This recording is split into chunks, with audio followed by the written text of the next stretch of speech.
ശുഭദിനം ശുഭദിനം ശുഭദിനം ശുഭദിനം.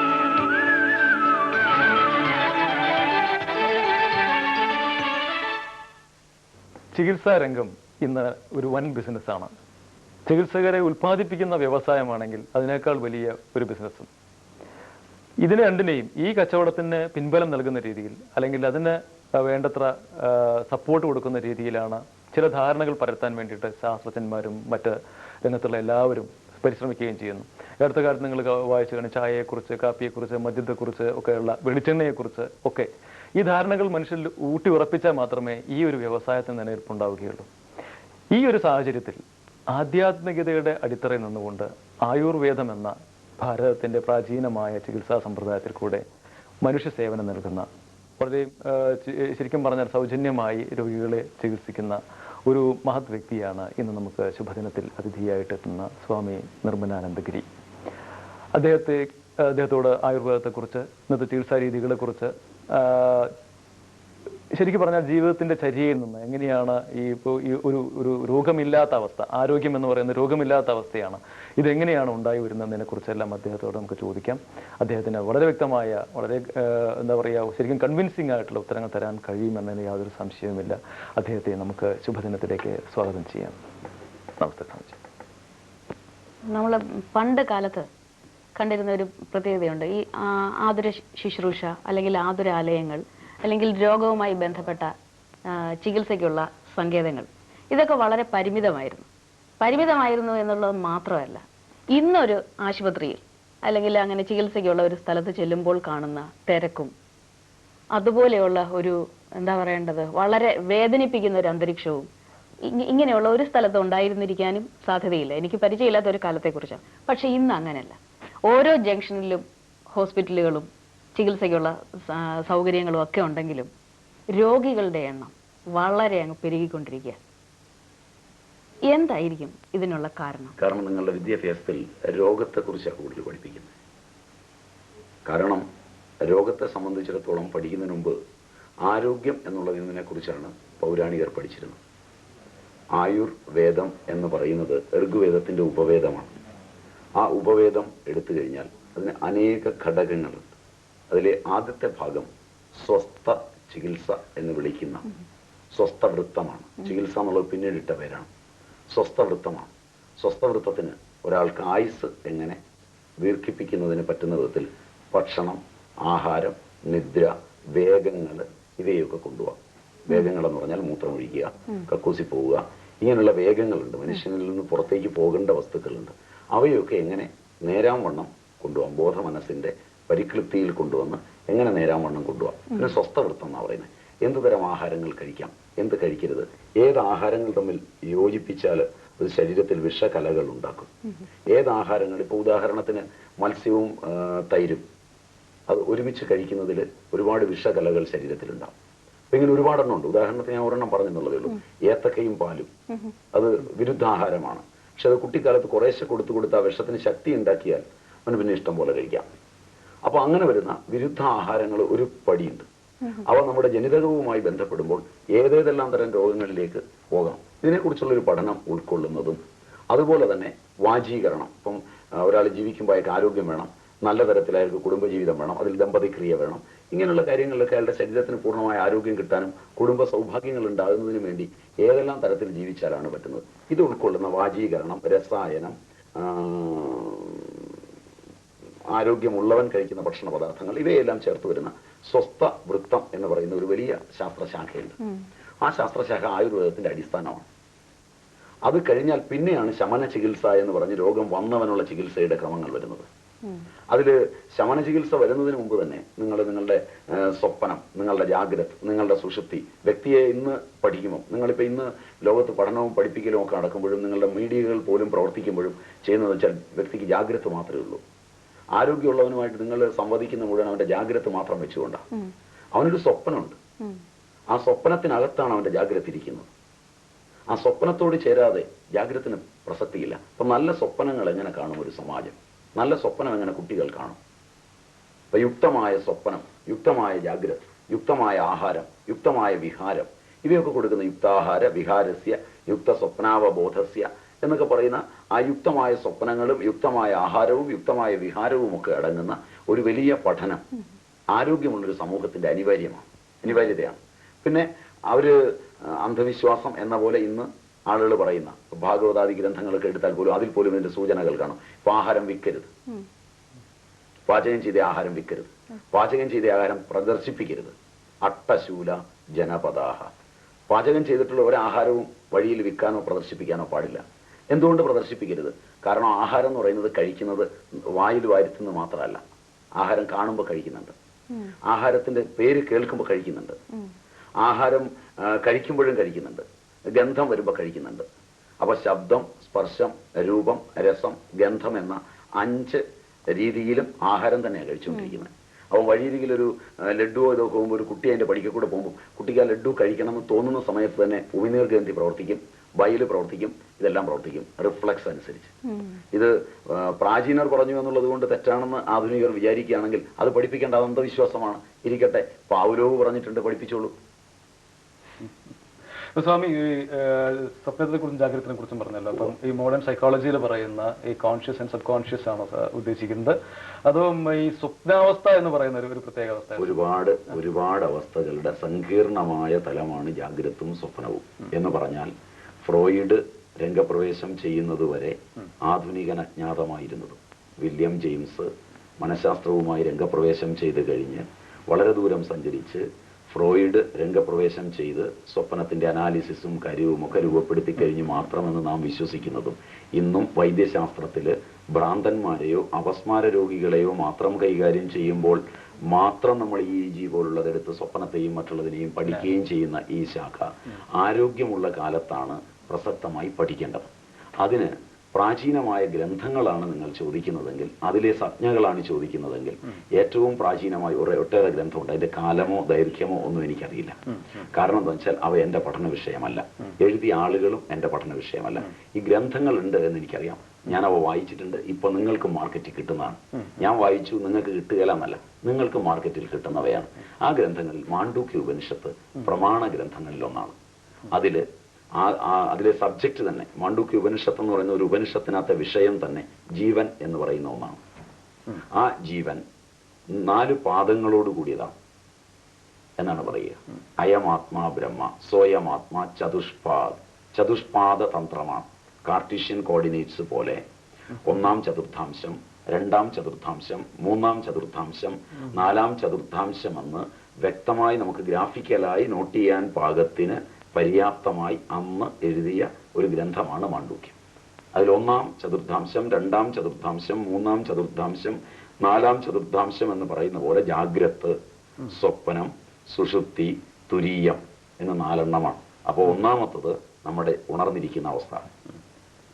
ഉണർന്നിരിക്കുന്നു എന്നുള്ളത് കൊണ്ട് ഞാനും നിങ്ങളും പൂർണ്ണമായ ജാഗ്രതയിലല്ല എന്ന് പറഞ്ഞാൽ, ജാഗ്രത എന്ന് പറയുന്നത് സ്ഥൂലമായ വിഷയം അനുഭവിക്കുമ്പോൾ മാത്രമാണ് ജാഗ്രത. ഒരു സ്ഥൂല വിഷയം കണ്ടു കഴിഞ്ഞാൽ നമ്മളുടെ സൂക്ഷ്മമായ ശരീരം, നമ്മളുടെ മനസ്സ്, ബുദ്ധി, അഹങ്കാരം, ചിത്തം, പിന്നെ നമ്മളുടെ ഇന്ദ്രിയ ശക്തികൾ, ഇവയെല്ലാം ചേർന്ന് ഈ വിഷയത്തെ അകത്തു വെച്ച് അനുഭവിക്കുമ്പോൾ സ്വപ്നമായി. ഉണർന്നിരിക്കുകയാണെങ്കിൽ കണ്ണൊക്കെ തുറന്നിരിക്കുമ്പോഴും നമ്മളൊരു സാധനം കണ്ടിട്ട് നമ്മളുടെ ബോധത്തിൽ, നമ്മളുടെ മസ്തിഷ്ക പര്യങ്ക ദേശത്ത്, ശാസ്ത്രസംജ്ഞയിൽ പറഞ്ഞാൽ മസ്തിഷ്ക പര്യങ്ക ദേശത്ത് ഇക്വലന്റ് ഹൈപ്പോതലാമസ്, നിങ്ങളുടെ അറിവിന്, അല്ലെങ്കിൽ നിങ്ങൾക്ക് അടുത്ത ചോദ്യം ചോദിക്കാൻ പറ്റാതെ വരും. അപ്പൊ മസ്തിഷ്ക പര്യങ്ക ദേശത്ത് ഈ സംജ്ഞ ചെന്ന് വീണ് കഴിഞ്ഞാൽ, അതായത് നമ്മൾ കാണുന്നത് വീണാൽ അതിന്റെ ഒരു നിയന്ത്രിത രൂപം നമ്മൾ മുമ്പ് കണ്ടിട്ടുള്ളതുമായി ചേർത്ത് കണക്ട് ചെയ്ത് അവിടെ വെക്കുന്നത്, അല്ലാതെ കാണുന്ന ഓർഡറിലല്ല. നമ്മൾ ഇതിന് സമാനമായി 50 or 100 വർഷം മുമ്പ്, ചിലപ്പോൾ 5000 or 6000 വർഷം മുമ്പ് നമ്മൾ കണ്ടിട്ടുണ്ട്. നമ്മുടെ ജനിതകം അന്ന് കണ്ടിട്ട് സ്മരണയിൽ അവിടെ ഹൈപ്പോതലാമസിൽ സൂക്ഷിച്ചിരിക്കുന്നതിനോട് കണക്ട് ചെയ്തുകൊണ്ടാണ് ഇന്നുള്ളതിനെ അവിടെ ചേർക്കുന്നത്. അപ്പൊ നമ്മൾ അകത്ത് കാണുന്ന ചിത്രമേ വേറിട്ടാണ്, ഈ ചിത്രമല്ല. അപ്പൊ ഈ ചിത്രം വേറൊരുത്തൻ കണ്ടിട്ട് നമ്മോട് ചോദിച്ചു കഴിഞ്ഞാൽ നമ്മൾ കണ്ടത് വേറൊരു ചിത്രമാണ്, മറ്റവൻ കണ്ടത് മറ്റൊരു ചിത്രമാണ്. ഇതാണ് സ്വപ്നവും ജാഗ്രതയും ഇട കലരുന്നത്. ഇങ്ങനെ കലരുന്ന സ്വപ്നങ്ങളോട് ചേർന്നതാണ് ഒരു വ്യക്തിയുടെ ജീവിതം. അപ്പോൾ അതുകൊണ്ട് ജാഗ്രത സ്ഥാനം എന്ന് പറഞ്ഞാൽ സ്ഥൂല ബുക്കിന്റെയാണ്. അതിന് വിശ്വനരൻ എന്ന് പറയും. എല്ലാവർക്കും ഒരുപോലെ കാണാവും. ഈ മേശയെ നമ്മളെല്ലാം ഒരുപോലെ കാണുമ്പോൾ ജാഗ്രതയിലാണ്. ഈ മേശ എൻ്റെ അച്ഛൻ്റെ ആണെന്ന് കണ്ടു കഴിയുമ്പോൾ ജാഗ്രത അല്ല, മറ്റേയാൾ അങ്ങനെ കാണുന്നില്ല. ഈ മേശ ഞാൻ സംഭാവന ചെയ്തതാണെന്ന് കാണുമ്പോൾ ജാഗ്രത അല്ല, സ്വപ്നമായി. അപ്പൊ ഇങ്ങനെ സ്വപ്നവും ജാഗ്രതും കലർന്ന ഒരു സ്വപ്നമുണ്ട്. ഇനി ഇതിന് വിഭജനം വേണമെങ്കിൽ പ്രസിദ്ധമായ ജ്ഞാനവാസിഷ്ടത്തിൽ ഈ ജാഗ്രത തന്നെ മഹാജാഗ്രത്. ഒരാൾ കാർ ഓടിച്ചുകൊണ്ട് പോകണം, അങ്ങ് തന്നെ ഇവിടെ നിന്ന് ഇറങ്ങി കാർ ഓടിച്ചുകൊണ്ട് പോകുമ്പോൾ ഇവിടുത്തെ സീനെല്ലാം മനസ്സിൽ വന്നിട്ട് ഇത് ഇങ്ങനെയാണ് വേണ്ടത്, അങ്ങനെയാണ് വേണ്ടത്, അത് അങ്ങനെ ചെയ്യണം എന്നൊക്കെ വിചാരിച്ചുകൊണ്ട് തന്നെയാണ് ഓടിക്കുന്നത്. അപ്പൊ അങ്ങ് സ്വപ്നത്തിലാണ്. പക്ഷെ ഓടിച്ചുകൊണ്ടിരിക്കുമ്പോൾ നേരെ എതിരെ ഒരു ലോറി വന്നു കഴിഞ്ഞാൽ അങ്ങയുടെ സ്വഭാവം മാറി. അപ്പൊ അങ്ങ് മഹാജാഗ്രതത്തിലേക്ക് വരികയാണ്. ഈ സ്വപ്നം വിട്ടില്ലെങ്കിൽ ഇടിക്കും. അപ്പൊ അങ്ങയിൽ തന്നെ ഹൈപ്പോതലാമസിൽ ഒരു മെക്കാനിസം ഉണ്ട്. ഇതിവിടെ സ്റ്റോപ്പ് ചെയ്തിട്ട് വീണ്ടും ഇത് കഴിഞ്ഞ് വേണമെങ്കിൽ അത് തുടരാതിരിക്കാം. ചിലപ്പോൾ അത് അവിടെ വെച്ച് വിട്ടിട്ട് വേറൊരു സ്വപ്നം കടന്നു വരാം. കാരണം ഇതിന്റെ പണിയൊക്കെ അന്നേരം ഈ ലോറി വന്നതോടുകൂടി വിട്ടിട്ട് ലോറിയെ പറ്റി പുതിയൊരു ചിന്ത വന്ന് സ്വപ്നം ഉണ്ടാകാം. ലോറി വാങ്ങിക്കുന്നതിനെ പറ്റിയും ഈ പണിയൊക്കെ നിർത്തിയിട്ട് കുറച്ച് സിമെന്റ് അടിക്കുന്നതിനെ പറ്റിയും സ്വപ്നത്തിൽ വരാം. അപ്പൊ അങ്ങനെ വരുന്ന സ്വപ്നങ്ങളുടെ നിയതമല്ലാത്ത ഒഴുക്ക് മനസ്സിലുണ്ട്. ഇതിനെ നിയതമായി ഒഴുക്കിക്കൊണ്ട് ജാഗ്രതത്തിന് അനുഗുണമായി സ്വപ്നത്തെ യുക്തമാക്കി നിർത്തിയാലേ ആരോഗ്യമുണ്ടാവും. ആരോഗ്യമുള്ള ഒരു തലമുറ വേണമെങ്കിൽ സ്വപ്നമാണ്. വിദ്യാഭ്യാസം സ്വപ്നങ്ങളുടെ യഥാതഥമായ നിശ്ചയദാർഢ്യത്തിലുള്ള സമാജത്തിന് കൊടുക്കലിന് വേണ്ടിയുള്ളതാണ്. അല്ലാതെ വിദ്യാഭ്യാസത്തിന് യാതൊരു പങ്കുമില്ല. കാരണം മനുഷ്യൻ ജനിച്ചു കഴിഞ്ഞാൽ അവന്റെ സ്വപ്നത്തിലാണ് ഈ വിദ്യാഭ്യാസത്തിന്റെ പ്രാധാന്യവും പങ്കു നിൽക്കുന്നത്. അതറിയുന്നവർ വിദ്യാഭ്യാസ വിചക്ഷണന്മാരായി വിദ്യാഭ്യാസത്തെ രൂപീകരിക്കണം. അല്ലാതെ തെരഞ്ഞെടുത്തവരോ മറ്റുള്ളവരോ ആക്കിയാൽ ഇതിനെപ്പറ്റി അവർക്ക് വലിയ വിവരം ഉണ്ടാവില്ല. അതിന് മനസ്സിനെ പറ്റി സ്വപ്നത്തെ പറ്റിയൊക്കെ അറിവ് വേണം. അപ്പോ ആ സ്വപ്നത്തെ പറ്റി പറയുമ്പോൾ ജാഗ്രത്, മഹാജാഗ്രത് കഴിഞ്ഞാൽ ബീജജാഗ്രത്, ജാഗ്രത്തിന്റെ ഏറ്റവും ബീജത്തിലേക്ക് പോകൽ. അത് കഴിഞ്ഞാൽ ജാഗ്രത് സ്വപ്നം, ജാഗ്രത്തിൽ ഇരുന്നു കൊണ്ട് കാണുന്ന സ്വപ്നം. പിന്നെ സ്വപ്നത്തിലിരുന്നുള്ള ജാഗ്രത്, അതായത് ചിലർ ഉറക്കത്തിൽ എഴുന്നേറ്റ് നടക്കും, ജാഗ്രത് പോലെ തന്നെയാണ് പ്രവർത്തിക്കുന്നത്. എഴുന്നേറ്റ് പോയി വെള്ളത്തിൽ നീന്തും. അപ്പോ സ്വപ്നത്തിലെ ജാഗ്രതാണത്. ഇതെല്ലാം യോഗവാസിഷ്ടത്തിൽ നിങ്ങൾക്ക് കാണാം.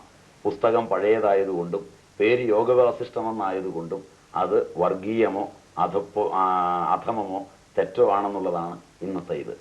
മറിച്ച് ഞാൻ ഒന്ന് പറഞ്ഞോട്ടെ, മറിച്ച് അതേ സാധനം അവിടുന്ന് തെറ്റാണെങ്കിൽ അതൊന്ന് പകർത്തി എഴുതി അതിന്റെ രൂപം ഒന്ന് മാറ്റി ജനങ്ങളെ പഠിപ്പിച്ചാലും മതി, നന്മയുണ്ടാവും. അത് തന്നെ പഠിപ്പിക്കണമെന്നില്ല. പക്ഷെ അതിൽ എഴുതിയിരിക്കുന്ന ആശയങ്ങൾക്ക് പ്രസക്തി ഉണ്ടെങ്കിൽ പഠിക്കേണ്ടതാണ്. അപ്പൊ ഇത്രയും ജാഗ്രത് വിഷയത്തിലും പിന്നെ സ്വപ്നത്തിന്റെ വിഷയത്തിൽ മാണ്ഡൂക്യം തന്നെ പറയും. സ്വപ്നസ്ഥാനോ അന്തഃപ്രജ്ഞ സപ്താംഗ ഏകോനവിംശതി മുഖ പ്രവിവിക്ത ഭുക് വൈശ്വാനര പ്രഥമപാദ. അവിടെ വൈശ്വാനരനല്ല, പ്രവിവിക്ത ഭുക് തൈജസ്സോ ദ്വിതീയ പാദ. തൈജസ്സനാണ് അവിടെ ദ്വിതീയ പാദം, തേജസ്സിൽ നിന്നാണ്. അതായത് അവിടെ സ്വപ്നത്തിൽ ഒറ്റയ്ക്കാണ്. അവിടെ പറയുന്ന പദം തന്നെ പ്രവിവിക്ത ഭുക്, ഒറ്റയ്ക്ക് അനുഭവിക്കുന്നവൻ. ഭാര്യയും ഭർത്താവും തോളിൽ കൈയിട്ടിരിക്കുന്ന ഭർത്താവ് നിൽക്ക, ഭാര്യ തന്റെ സ്വപ്ന ലോകത്ത് മറ്റൊരാളിനോട് സംവദിക്കാം. അവിടെ ഇയാൾക്ക് പ്രവേശനമില്ല. ആ സ്വപ്നമാണ് ജീവിതത്തിന്റെ എല്ലാ ക്രമത്തിന്റെ അടിസ്ഥാനം. വിവാഹം കഴിച്ച ഭാര്യയും ഭർത്താവും തുണി മേടിക്കാൻ പോകുമ്പോൾ ഇന്ന വസ്ത്രം എനിക്ക് മേടിച്ചു തരുമെന്ന് സ്വപ്നം കണ്ടുപോകുന്ന ഭാര്യ അവിടെ ചെല്ലുമ്പോൾ ഭർത്താവ് ജാഗ്രതത്തിലാണ് പെരുമാറുന്നതെങ്കിൽ ആ സ്വപ്നം തകർന്നു പോകുന്ന ഭാര്യ പിന്നെ ഒരിക്കലും അയാളോട് യോജിച്ചു പോകില്ല. ജീവിതത്തിന്റെ എല്ലാ അടിസ്ഥാനവും സ്വപ്നത്തിലുള്ള ചർച്ചയാണ്. നിങ്ങൾ ഏത് ഓർഗനൈസേഷൻ ഉണ്ടാക്കിയാലും അത് ചേർന്ന് പോകുന്ന സ്വപ്നമുള്ളവർ തമ്മിലാണ് ചേർന്ന് പോകുന്നത്. ജാഗ്രതയിൽ ചർച്ചയില്ല, എതിരഭിപ്രായങ്ങളും വക്കാണങ്ങളും നടക്കും. അപ്പൊ ജാഗ്രത മാത്രം വെച്ചുകൊണ്ട് പഠനം നടത്തി എന്നുള്ളതാണ് മുമ്പ് പറഞ്ഞ ആശുപത്രികളും മറ്റുള്ളതും ഒക്കെ വന്നപ്പോ വിഷയത്തിലേക്ക് തിരിച്ചു പോകണം. ഞാൻ ഇത്രയും വന്നിട്ട് തിരിച്ചു പോകും, നിങ്ങൾ പോയ വഴി നിൽക്കരുത്. അതായത് ആശുപത്രികളും കാര്യങ്ങളും ഒക്കെ വരുമ്പോൾ അവർ ഈ സ്വപ്നത്തെ പഠിച്ചിരുന്നു, സ്വസ്ഥവൃത്തത്തെ പഠിച്ചിരുന്നു, ജാഗ്രതനെ പഠിച്ചിരുന്നു, സുഷുപ്തിയെ പഠിച്ചിരുന്നു. അതായത് എത്ര സുപ്തോ ന കഞ്ചന കാമം കാമയതി ന കഞ്ചന സ്വപ്നം പശ്യതി തത് സുഷുപ്തം. ഉറക്കമെന്ന് പറഞ്ഞാൽ ഗുളിക കഴിച്ചിട്ട് കിടക്കുന്ന ഉറക്കമല്ല. ഉറക്കം ഒരാൾക്ക് ഉണ്ടാകണമെങ്കിൽ അവിടെ സ്വപ്നം ഉണ്ടാവരുത്, അവിടെ ജാഗ്രത ഉണ്ടാവരുത്. അതായത് യാതൊരു ആഗ്രഹങ്ങളും ഇല്ലാതിരിക്കുക, ആഗ്രഹങ്ങളൊക്കെ എരിഞ്ഞടങ്ങുക, സ്വപ്നം ഇല്ലാതാവുക. ആ സമയത്ത് തനിയെ വരുന്ന സാധനമാണ് സുഷുപ്തി, ഉറക്കം. ആ ഉറക്കത്തിൽ ന കഞ്ചന കാമം കാമയതേ ന കഞ്ചന സ്വപ്നം പശ്യതി തത് സുഷുപ്തം. സുഷുപ്തസ്ഥാന ഏകീഭൂത. അവിടെ സുഷുപ്തി ഒന്നിച്ചു ചേർന്നിരിക്കുകയാണ്. പ്രജ്ഞാന ഘന ഏവ, അവന്റെ ബോധം മാത്രമേ അപ്പോഴുള്ളൂ. ഘന ഏവ ആനന്ദമയ. കാരണം ഉറക്കം കഴിഞ്ഞു വന്നാൽ അവൻ പറയും നല്ല സുഖമായിരുന്നു, ഈ ലോകത്തിൽ കിടന്ന് ഓടുന്നതിനേക്കാളൊക്കെ സുഖം ഉറക്കത്തിൽ കിട്ടി, ഇനി ശാന്തമായി എന്ന് പറയും. ആ ഉറക്കത്തെ പറ്റിയും അവർ പഠനം നടത്തിയിട്ടുണ്ട്. ആ ഉറക്കം കിട്ടിയില്ലെങ്കിൽ ഉറങ്ങാതിരിക്കുന്നവൻ ലോകത്തോട് വ്യവഹരിച്ചാൽ ഈ ലോകത്തിന്റെ താളക്രമങ്ങൾ മുഴുവൻ തെറ്റും. എന്നിട്ട് നല്ലപോലെ ഉറങ്ങാൻ വിദ്യ കൊടുക്കണം. ഇതും അവർ പറഞ്ഞു. ആരോഗ്യത്തിന്റെ അടിസ്ഥാനമായി നല്ലപോലെ ഉറങ്ങണം. കാരണം എന്താ വെച്ചാൽ മനുഷ്യൻ മാത്രമല്ല എല്ലാ ജീവികളും ആരോഗ്യത്തോടെ ജീവിക്കുന്നുണ്ട്. അവർക്ക് വൈദ്യന്മാരും ആശുപത്രികളൊന്നുമില്ല. കാരണം നിങ്ങളുടെ വീട്ടുമുറ്റത്തെ മാവ് പൂക്കുമ്പോൾ മലമുകളിൽ നിന്ന് വണ്ടറിയുന്നുണ്ട് മാവ് പൂത്തു. അത് നിങ്ങൾ ഇതിൽ കൂടെ പറഞ്ഞറിയിച്ചിട്ടല്ലല്ലോ അറിയുന്നത്. അവയെ വിളിച്ചുകൊണ്ടുവന്നിട്ട് അതിന് കൂടുതൽ സംവേദനക്ഷമത അതേ സംവേദനക്ഷമത ലോകത്തുള്ള എല്ലാ ജീവിക്കും ഉണ്ട്. പിന്നെ നഷ്ടപ്പെട്ടത് നമ്മൾ അതുപോലെ ജീവിക്കാത്തതുകൊണ്ട്. ആ വണ്ട് മലമുകളിൽ നിന്ന് എത്തുക മാത്രമല്ല ഇത്, ആ വണ്ടിനെ നിങ്ങൾ പഠിക്കുക. ആ വണ്ട് മലമുകളിൽ നിന്നെത്തി ആ പൂവിന്റെ ജനിയില് അതിന്റെ കേസരത്തില് ഒക്കെ വന്നതിരിക്കുമ്പോൾ ആ പൂമ്പൊടി മെല്ലെ അതിൽ തന്നെ ആ പോളൻ അതിൽ തന്നെ വീണ് ഫർട്ടിലൈസേഷൻ കഴിയുമ്പോൾ ഫൈലോപ്പിയൻ ട്യൂബിലൂടെ ചെന്ന് അതിന്റെ അണ്ഡകോശത്തിൽ ഫർട്ടിലൈസേഷൻ കഴിയുന്ന നിമിഷത്തിൽ വണ്ട് നേരത്തെ അത് ഇണചേർന്ന അതിന്റെ എഗ്ഗ് ആ ഇതിനകത്ത് തന്നെ നിക്ഷേപിക്കുന്നു. മാവിന്റെ ആ അണ്ഡകോശത്തിൽ തന്നെ അതിന്റെ മുട്ടയിൽ നിക്ഷേപിച്ചിട്ട് അത് പോകുന്നത്. ആ മുട്ട നിക്ഷേപിച്ചിട്ട് പോയിട്ട് അത് മാങ്ങയായി, ഉണ്ണിമാങ്ങയായി. അത് വളർന്നു, അത് അണ്ടിയുറച്ചു, അത് വലുതായി, മാങ്ങ പഴുത്തു. കാട്ടിലെ മാങ്ങയാണെങ്കിൽ ആന തിന്നും. തിന്നു കഴിഞ്ഞിട്ട് അതിന്റെ പിണ്ടി പുറത്തു വരും. ആ പിണ്ടി പുറത്തു വന്നിട്ട് ആദ്യത്തെ മഴ വരുമ്പോൾ ആ പിണ്ടിയിൽ കിടക്കുന്ന ദഹിക്കാത്ത മാങ്ങയണ്ടി ആദ്യത്തെ അതിന്റെ വേര് പുറത്തേക്ക് വരുമ്പോൾ അതിന്റെ ഇടയിൽ ഒരു ദ്വാരം ഉണ്ടാവും. ആ ദ്വാരത്തിലൂടെ വണ്ടിന്റെ കുഞ്ഞ് ചിത്രശലഭമായി പറന്നു പോകും. ആ മെറ്റമോർഫോസിസ് മുഴുവൻ ഈ മാങ്ങയിലാണ് നടക്കുന്നത്. നിങ്ങൾ വീട്ടിൽ പറിച്ചാലും ഈ മാങ്ങ പൂളി വലിച്ചെറിയുമ്പോൾ ഇതിനകത്തൂടെ അത് പറന്നു പോകും. അപ്പോൾ ആ വണ്ടിന്റെ സുഷുപ്തിയിൽ, അതിന്റെ ഉള്ളിലെ ബോധത്തിൽ, അതിന്റെ ഉറക്കത്തിൽ നിക്ഷിപ്തമായി നിക്ഷേപിച്ചു വെച്ചിരിക്കുന്ന ഒരു ബോധമുണ്ട്. ഇന്നിടത്ത് മാവ് പൂത്തിട്ടുണ്ട്. മാവിന്റെ മാങ്ങയുടെ പരിണാമം വരുമ്പോൾ അത് പഴുക്കുന്ന വരെയുള്ള പരിണാമത്തിനിടയ്ക്ക് മുട്ട, പുഴു, പ്യൂപ്പ, അഡൽട്ട് എന്ന് പറയുന്ന മെറ്റമോർഫോസിസ് മുഴുവൻ ആ മാങ്ങയിൽ തന്നെ എനിക്ക് സുരക്ഷിതമാണെന്നും എൻ്റെ കുഞ്ഞ് സുരക്ഷിതമായിരിക്കുമെന്നും അത് പൂർണ്ണമായി പുറത്തെത്തുമെന്നും അത് പുറത്തെത്തി പറന്നു പോകുമെന്നും അത്രയും ഉറപ്പ് അതിന്റെ ബോധത്തിലുണ്ടെങ്കിൽ മാത്രമേ അതിന് മുട്ടയിടാൻ പറ്റൂ. ഇത്രയും ബോധം വണ്ടിനുമുണ്ട്. ഈ ബോധം തന്നെയാണ് മനുഷ്യനുള്ളത്. ഈ ബോധം യഥാർത്ഥമായി വളരുന്നതായിരിക്കണം വിദ്യ. ഇതിനെ വികലമാക്കുന്നതിനാണ് നിങ്ങൾ ഇന്ന് വിദ്യ എന്ന് പറയുന്നത്. അപ്പോൾ നിങ്ങൾക്ക് ഒരുപാട് ആശുപത്രികൾ വേണം, ഒരുപാട് രോഗങ്ങൾ വേണം. പണ്ട് കാലത്ത് നിങ്ങൾ പറഞ്ഞതിനൊരു അടിക്കുറിപ്പ് കൂടെ പറഞ്ഞിട്ട് ഞാൻ നിങ്ങളുടെ ചോദ്യത്തെ ഒന്ന് സംയോജിപ്പിക്കാം. പണ്ട് കാലത്ത് നിങ്ങൾ പറഞ്ഞത് വെച്ചാണെങ്കിൽ ഏതെങ്കിലും സമ്പന്നന്റെ വീട്ടിൽ പോലും ഒരു പെണ്ണ് പ്രസവിക്കാറായാൽ അവളെ ആദ്യമായിട്ട് ഗർഭിണിയാകുമ്പോൾ രോഗിയായി കാണുന്നില്ല. ഇന്ന് ഏതെങ്കിലും ആശുപത്രിയിൽ ഭാര്യയും ഭർത്താവും പ്രസവിക്കുന്നതിനൊക്കെ വളരെ മുമ്പ്, അല്ല ഗർഭിണിയാകുന്നതിനൊക്കെ വളരെ മുമ്പ് തന്നെ പോയി പരിശോധിച്ച് അവയവങ്ങളൊക്കെ ക്ലിയർ ആണോ എന്ന് ഡോക്ടർ പറഞ്ഞിട്ട് വേണം ഗർഭിണിയാകാൻ. നാച്ചുറൽ അല്ല. ആകുന്നതിന് മുമ്പ് അവിടെ തന്നെ റെക്കോർഡിൽ എഴുതുന്ന രോഗി എന്നാണ്. സ്ത്രീ പ്രസവിച്ച്, പുരുഷനും സ്ത്രീയും ചേർന്ന് പ്രസവിച്ച് ഒരു മനുഷ്യ സന്താനത്തെ ഉണ്ടാവും. രോഗി പ്രസവിച്ച് രോഗിയേ ഉണ്ടാവുള്ളൂ. അതിലപ്പുറം പ്രതീക്ഷിക്കുന്നത് അജ്ഞാനമാണ്. കാരണം ആദ്യം തന്നെ പേഷ്യന്റ് എന്ന് പറഞ്ഞ് കാർഡെഴുതി ഇവളുടെ ഈ നിത്യനിരന്തരമായി കൊടുക്കുക എന്നും നോക്കി താൻ രോഗിയാണെന്നാ. അച്ഛനും അമ്മയും നീ നടക്കരുത്, ഇരിക്കരുത്, രോഗിയാണെന്നാ പറയുന്നത്. ഡോക്ടർ പറയുന്നത് കിടക്കുകയുള്ളൂ, അനങ്ങരുതെന്നാ പറയുന്നത്. കഴിക്കുന്നതെല്ലാം മരുന്നുകളാണ്. ഒരു 100 മരുന്നുകൾ അലമാരിയിൽ ഉണ്ടാവും. ഇടയ്ക്കിടയ്ക്ക് ആഴ്ചയിൽ പോയി പരിശോധിക്കണം.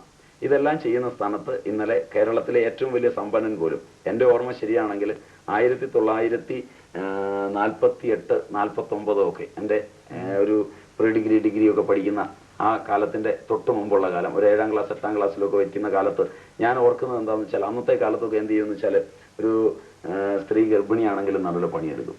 പക്ഷെ അവളോട് 2-3 കാര്യങ്ങൾ പറയും. നീ ചക്ക മുറിക്കരുതെന്ന് പറയും, നീ തേങ്ങ ഉടയ്ക്കരുതെന്ന് പറയും. ഇതൊക്കെയാണ് ഞങ്ങൾ കേട്ടിട്ടുള്ളത്.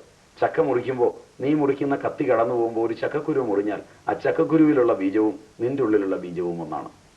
അതുകൊണ്ട് അത് മുറിക്കുന്നത് നിന്റെ കുഞ്ഞിന്റെ ആരോഗ്യത്തിന് ഉചിതമായിരിക്കില്ല, നീ മാറി നിൽക്കും. ഇങ്ങനെയൊക്കെ പറഞ്ഞു കൊടുക്കുന്ന അന്ധവിശ്വാസങ്ങളാണ് ഞാൻ കേട്ടു വളർന്നത്. എൻ്റെ അറിവും അതാണ്. എനിക്കറിയുന്നതും ആ അന്ധവിശ്വാസമാണ്. എനിക്കത് സുഖവുമാണ്. ഇതെനിക്ക് സുഖമല്ല. അതും കൂടെ ഞാൻ തുറന്നു പറഞ്ഞേക്കാം. കാരണം അന്ധവിശ്വാസമാണ് എനിക്കിഷ്ടം. അത് അന്ധവിശ്വാസമായി തന്നെ ഇരിക്കട്ടെ. അപ്പോൾ അവര് മുറിക്കും. അത് നിങ്ങൾ പിന്നെ അതെ ചോദിക്കേണ്ടെന്ന് വെച്ചിട്ടാണ് ഞാൻ അവിടെ കട്ട് ചെയ്തത്. അപ്പൊ അതുകൊണ്ട് അത് മുറിക്കുമ്പോൾ ആ ചക്കക്കുരു മുറിയുന്നത് തെറ്റാണെന്നും വളരെ ശക്തമായി അത് വിശ്വസിച്ചിരുന്ന ഒരു തലമുറ അങ്ങനെയൊക്കെ പഠിപ്പിക്കുകയും അവരെ കൊണ്ട് പണിയെടുപ്പിക്കുകയും നല്ലപോലെ ജീവിക്കുകയും ചെയ്ത ആ തലമുറ ഈ പെണ്ണ് ഗർഭിണിയായി ഓരോ പടി വളർന്ന് വരുമ്പോൾ അതിന് പറ്റിയ ആരോഗ്യത്തിന് പറ്റിയ ഭക്ഷണങ്ങളും ഒക്കെ കൊടുത്ത് പ്രസവിക്കാറാവുമ്പോൾ സാധാരണ വീട്ടിലുള്ള വേലക്കാരെയോ ഈ താഴ്ന്ന വീടുകളാണെങ്കിൽ വീട്ടിലെ ആള് തന്നെ ഓടിപ്പോയി ഒരു പതിച്ചിയെ വിളിക്കും. പേറ്റിച്ചി, പതിച്ചി, വൈറ്റാട്ടി, ഈ പേരുകളൊക്കെ ഉണ്ട്. തിരുവനന്തപുരത്തെ പേരെനിക്കറിയില്ല. അപ്പോൾ ഓടിപ്പോയി വിളിക്കും.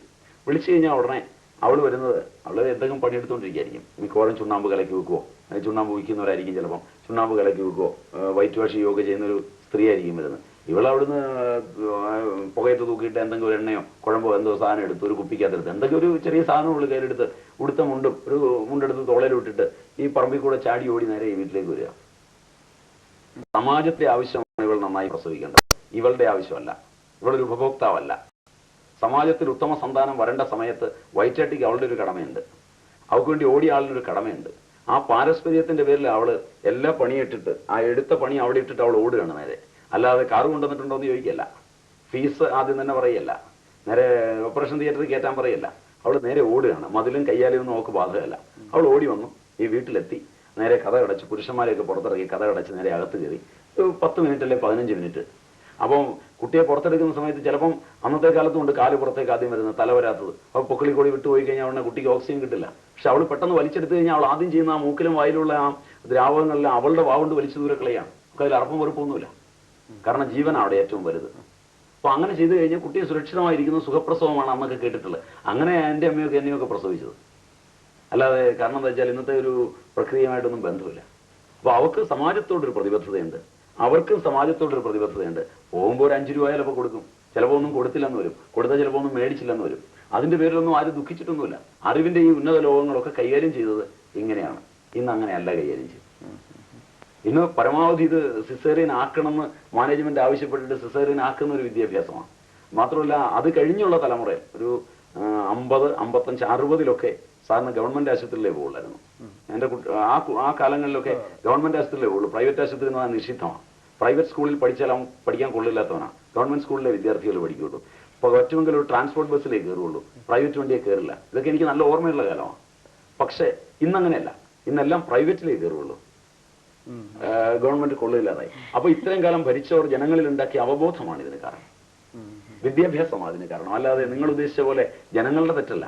ജനങ്ങൾ നല്ലതാ കിട്ടുന്നതെന്ന് നിങ്ങൾ മീഡിയയും മറ്റുള്ളതും എല്ലാം പബ്ലിഷ് ചെയ്ത് ജനങ്ങളെ അറിയിച്ചു ഇതാണ് നല്ലത്. അപ്പൊ ഇന്ന് അവർക്ക് അതാണ് നല്ലത്. കുപ്പിയിലെ വെള്ളം കുടിച്ചാൽ ആരോഗ്യമാണെന്ന് നിങ്ങൾ പഠിപ്പിച്ചു. ഞാനൊക്കെ കുട്ടിക്കാലത്തൊക്കെ പൈപ്പിലെ വെള്ളം ധാരാളം കുടിച്ചിട്ടുണ്ട് പഠിക്കാൻ പോകുമ്പോൾ. ട്രെയിനിലെ വടക്കേന്ത്യയിലേക്കൊക്കെ യാത്ര ചെയ്യുമ്പോൾ സന്യാസി ആയി കഴിഞ്ഞാണെങ്കിലും യാത്ര ചെയ്യുന്ന സമയത്ത് ട്രെയിനിലെ പൈപ്പിലെ വെള്ളം കുടിച്ചിട്ടുണ്ട്. എനിക്കൊരു രോഗം വന്നിട്ടില്ല. കാരണം ഹൈജീൻ ഇരിക്കുന്നത് ഈ കുടിക്കുന്ന വെള്ളത്തിലാണെന്നൊന്നും ഞാൻ ഇന്നും വിശ്വസിക്കുന്നില്ല. ഇന്നും കുടിക്കാറുണ്ട്. കാരണം പെട്ടിക്കടയിൽ നിന്നൊക്കെ ഭക്ഷണം വാങ്ങിച്ച് കഴിക്കാറുണ്ട്. വലിയ ബുദ്ധിമുട്ടൊന്നും തോന്നാറില്ല. കാരണം ഹൈജീൻ എന്ന് പറയുന്ന ഒരു സങ്കല്പം തന്നെ നിങ്ങൾ തെറ്റായി കൊടുത്തത് കച്ചവടത്തിന്റെ ഭാഗമായിട്ടാണ്. ആ ഭാഗമായിട്ടാണ് ഇത്രയും ആശുപത്രികൾ. അപ്പോൾ നിങ്ങൾ ചോദിച്ച ചോദ്യത്തിന് ഇത്രയും കാര്യം പറഞ്ഞാൽ പോരാ, എങ്കിലും നമുക്ക് പരിമിതി ഉള്ളതുകൊണ്ട്, സമയത്തിന്റെ പരിമിതി ഉള്ളതുകൊണ്ട് ഇത്രയുമെങ്കിലും നിങ്ങൾ. പക്ഷേ ഈ കാര്യത്തിന് ഇപ്പൊ പറഞ്ഞ കാര്യത്തിൽ നമുക്ക് കുറച്ചുകൂടെ മുന്നോട്ട് പോകേണ്ടതുണ്ടെന്ന് തോന്നുന്നു. സ്വാമിജി പറഞ്ഞ ജാഗ്രതയെ കുറിച്ച് പറഞ്ഞ, സുഷുപ്തിയെ കുറിച്ച് പറഞ്ഞു, തുര്യത്തെ കുറിച്ച് പറഞ്ഞില്ല, അതൊന്ന്. പിന്നെ ഒരു കാര്യം എനിക്ക് ചോദിക്കാൻ, ഇടയ്ക്ക് നിങ്ങളുടെ ചോദ്യത്തിലേക്ക് ഒരു കാര്യം കൂടെ ഞാനൊന്ന് പറഞ്ഞോട്ടെ.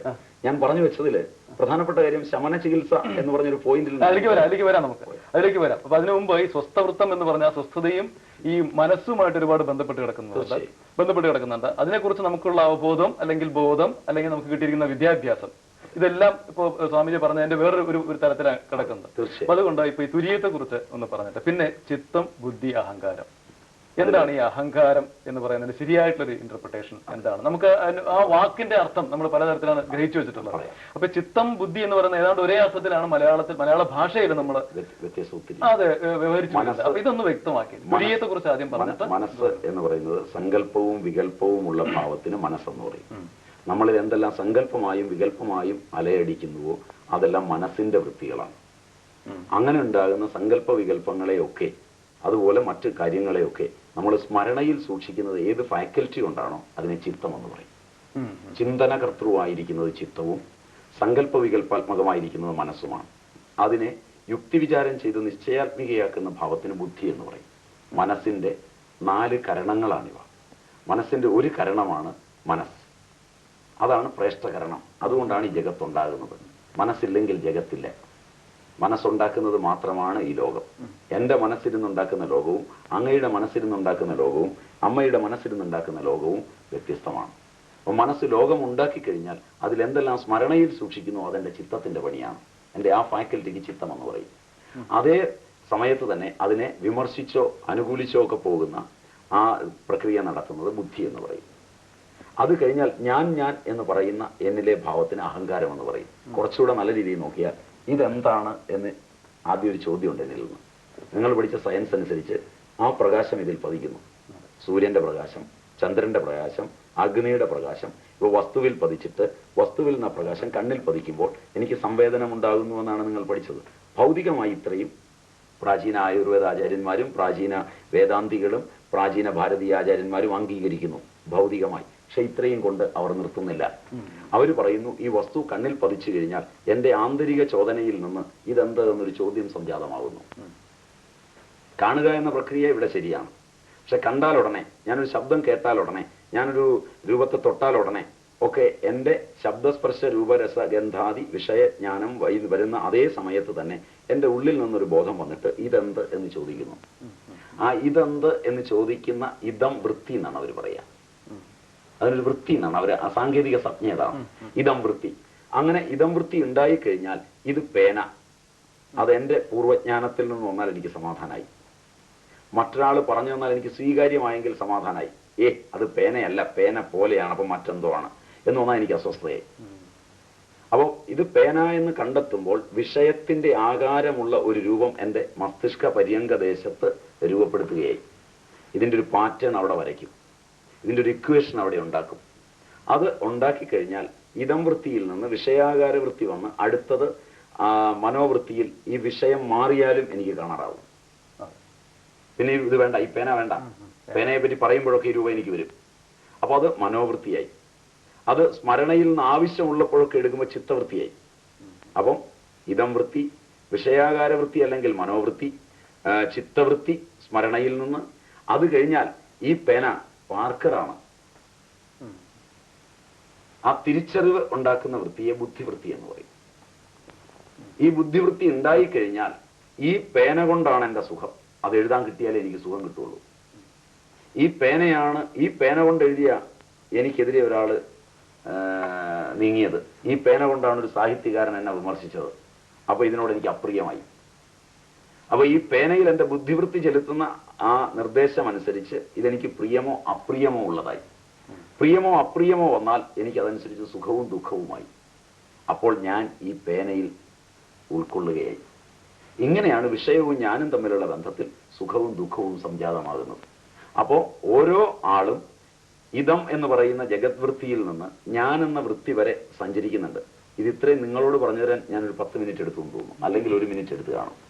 നേരെ മറിച്ച് ഇത് സംഭവിക്കാൻ 1,00,000 സെക്കൻഡ് വേണ്ട, അത്ര പെട്ടെന്നായി സംഭവിക്കുന്ന മസ്തിഷ്കത്തിന്റെ ഈ ഓട്ടമാണ് ലോകത്തിലുള്ള എല്ലാ പ്രിയാപ്രിയങ്ങളും എല്ലാ സുഖദുഃഖങ്ങളും.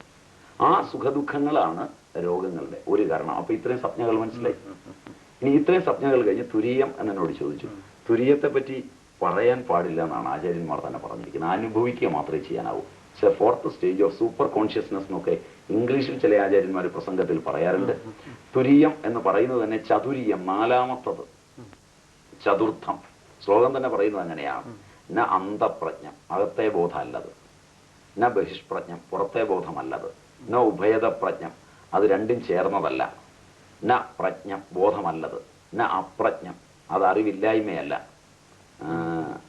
അദൃശ്യം, അവ്യവഹാര്യം, വ്യവഹരിക്കാൻ പറ്റാത്തതാണ്. അവർക്കാർക്കും വ്യവഹരിക്കാൻ പറ്റില്ല എന്ന് എഴുതി വെച്ചത് ഞാനിപ്പോൾ നിങ്ങളോട് വ്യവഹരിക്കുന്നു എന്ന് പറഞ്ഞാൽ ഞാൻ ഒരു വലിയ പണ്ഡിതനാകാൻ പോവുകയാണ്. അതുകൊണ്ട് യാതൊരു കാര്യമില്ല. അത് നമുക്ക് അനുഭവത്തിൽ മാത്രം വരുന്ന ഒരു 4ാമത്തെ അവസ്ഥയാണ്. ആ അവസ്ഥയിൽ വെച്ച് ഈ പ്രപഞ്ചബോധം ഉപശമിക്കുകയും ഉപശമം ശാന്തം ശിവം അദ്വൈതം ചതുർത്ഥം മന്യന്തേ സ ആത്മ സവിജ്ഞേയ, അതാണ് അറിയപ്പെടേണ്ടത്. ബാക്കി 3ഉം നമ്മളുടെ സ്വരൂപവുമായി ബന്ധമുള്ളതല്ല. ബാക്കി 3ഉം ഈ ദൃശ്യം ഉണ്ടാക്കുന്നതാണ്. ഈ തുര്യം എന്ന് പറയുന്ന അവസ്ഥ എല്ലാ മനുഷ്യരിലും ഉണ്ടാവും, എല്ലാവർക്കും അനുഭവവേദ്യമാണ്. അല്ല, ഈ സൂപ്പർ കോൺഷ്യസ് എന്ന് പറയുന്ന ഇപ്പൊ മോഡേൺ സൈക്കോളജിയിൽ അത് നിങ്ങൾ രൂപപ്പെടുത്തി എടുക്കുകയോ നിങ്ങളിൽ ജന്മനാചല പ്രത്യേകരണങ്ങളാൽ കിട്ടുകയോ ചെയ്യുന്നതുവരെ അത് നിങ്ങളിൽ ഉറങ്ങിക്കിടക്കുന്നതാണ്. That potential is there. അത് പുറത്തേക്ക് വരുന്നത് നിങ്ങൾ നിങ്ങൾ അതിനെ രൂപപ്പെടുത്തി കൊണ്ടുവരുമ്പോൾ, അല്ലെങ്കിൽ ജന്മനാ ചിലപ്പോൾ. മോഡേൺ സൈക്കോളജി സ്വാമി പറയുന്നത് ഇങ്ങനെയാണല്ലോ, അത് ക്രിയേറ്റിവിറ്റിയുടെ ഒരു ലെവല് സൂപ്പർ കോൺഷ്യസിലാണെന്ന്. ക്രിയേറ്റിവിറ്റിയുമായി സൂപ്പർ കോൺഷ്യസ്നെസ്സിന് പങ്കില്ല. മനുഷ്യന്റെ എല്ലാ ക്രിയേറ്റിവിറ്റിയും സുഷുപ്തി വരെയേ ഉള്ളൂ. നല്ല സുഷുപ്തിയുള്ളവന് ക്രിയേറ്റിവിറ്റി കൂടും. നല്ല ഉറക്കത്തിന്, ശാന്തസുന്ദരമായ ഉറക്കത്തിന് ഇടയുണ്ടാക്കിയാൽ ക്രിയേറ്റിവിറ്റി കൂടും. അതിന് സൂപ്പർ കോൺഷ്യസുമായിട്ടൊന്നും ബന്ധപ്പെടണ്ട. അതിന് നല്ല ഉറക്കം കൊടുക്കാൻ സമാജം തയ്യാറായാൽ മതി. നമ്മളുടെ നേതാക്കന്മാരെ പോലും നല്ലൊന്ന് ഉറക്കുകയാണെങ്കിൽ നല്ല ഭരണം കിട്ടും. ഞാൻ സ്വാമിജിനെ ക്രോസ് ചെയ്യാൻ വേണ്ടി ചോദിക്കല്ലേ, അതൊന്ന് ക്ലിയർ ചെയ്തോട്ടെ.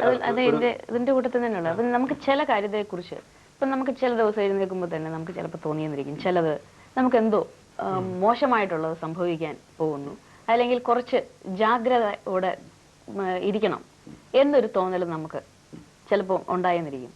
ഇതെങ്ങനെയാണ്? ഞാൻ പറഞ്ഞല്ലോ, ഈ പ്രപഞ്ചത്തിലെ എല്ലാ കാര്യങ്ങളും അസ്നാവിരമാണ്, സ്നായുക്കളില്ലാതെയാണ്.